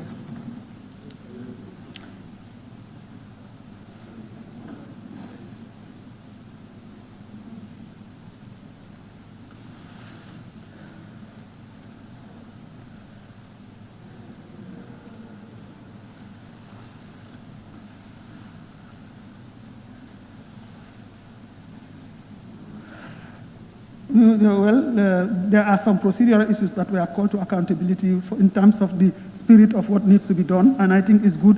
We are constantly learning about this standing order, the Constitution, and so on. This way, repeating it and reminding each other is also another form of education for all of us, and also calling us to accountability. That's fine. One of the this thing I talked about the transitional and not transnational. And it is not transitional, it is transnational, but I guess that one is understood. He talked about the importance of community policing. We all agree with that in regards to porous borders, but we must be careful of let's not take the law into our hands. This is a rules-based democracy.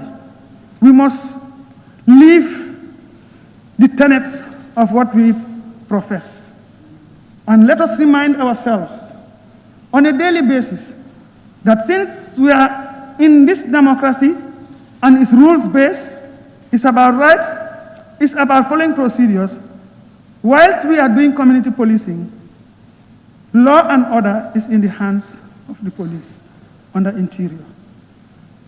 Wherever community policing is being done, you have a police and a person, people, civilian, who can work together to support each other and to discuss matters that are within the community so that they can help to come up with strategies to deal with it.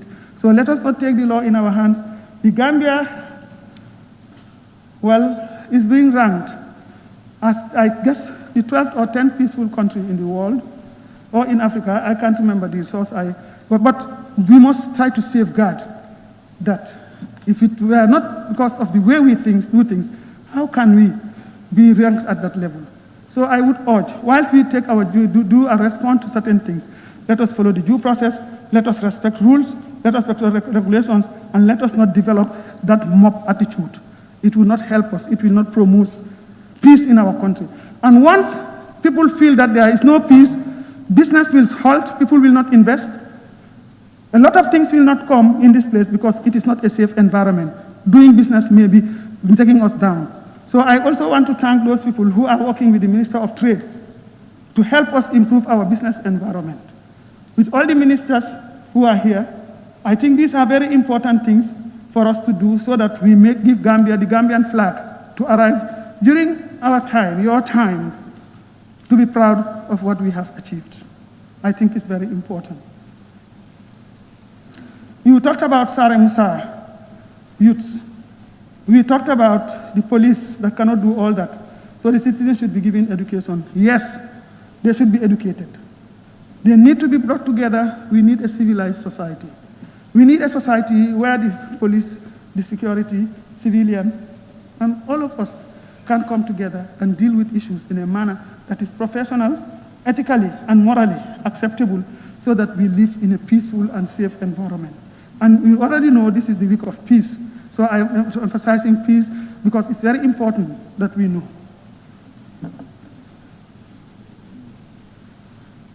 We talked about the inadequacy of the army camp in Basse that are actually suffering from lack of transport. They don't have any patrol for this thing. I think this is a cause for concern.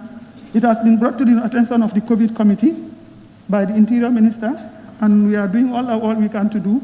Again, it is echoed. We want to validate it. We will do what we can to move forward with it. And it is our duty to strengthen our institutions to be able to respond to this pandemic. Yes, I agree with you also. With regards to the Office of the Vice President, we have to develop a plan that will mitigate disaster and not to wait until we find ourselves in disaster to say we're going to respond. I agree with you absolutely. That plan is now being prepared. We have a multi-sectoral committee, and they will come to meet up with the subcommittee. They are working on that. Already, a consultant has been brought under the National Disaster Management Agency, because we're talking about ownership. He's working, he's been given an office there. It's not under the UN, it's under us. But the UN is supporting us, and other resources are being brought in by finance, so that we work together to ensure that this plan will be put together, and then that institutional relevance and ownership will be there. So a lot of reforms are going on. And I agree with you, but I cannot but agree with you that we need to have that type of this thing and so on.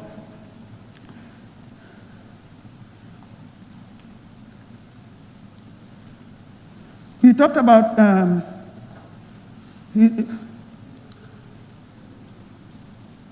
okay, they said you are calling on the executive to call our attention to improve the practice of the conflict resolution and management,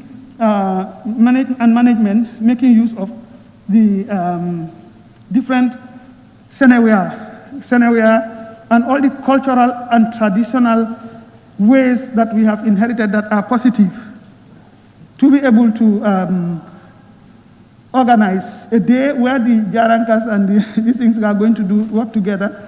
And these are best practices we try to do, and I think the relevant ministers should take use of using culturally relevant strategies to deal with conflict in our communities, which I accept very much. Your case was a very good explanation. Higher education. I wanted to take time to clear this because it's very important as assembly members. This is not to underscore your understanding, but then the interpretation was a little bit not understood by the member. They said Gambia College produces more human capital, but put under the purview of MOHAST, the Minister of Higher Education and so on. Yes, all educational institutions are under the poverty. Higher education are under the poverty of, under the purview of MOHAST, Minister of Higher Education, Research, Science and Technology. That is the institution that is responsible for looking at all the aspects of tertiary education. So all these institutions that were named, GTTI, MDI, RDI, and so on, are higher education institutions, and therefore under them. And what the ministry is trying to do is to try and consolidate. Of course, I understand the misplaced dimensions that was observed. Ways of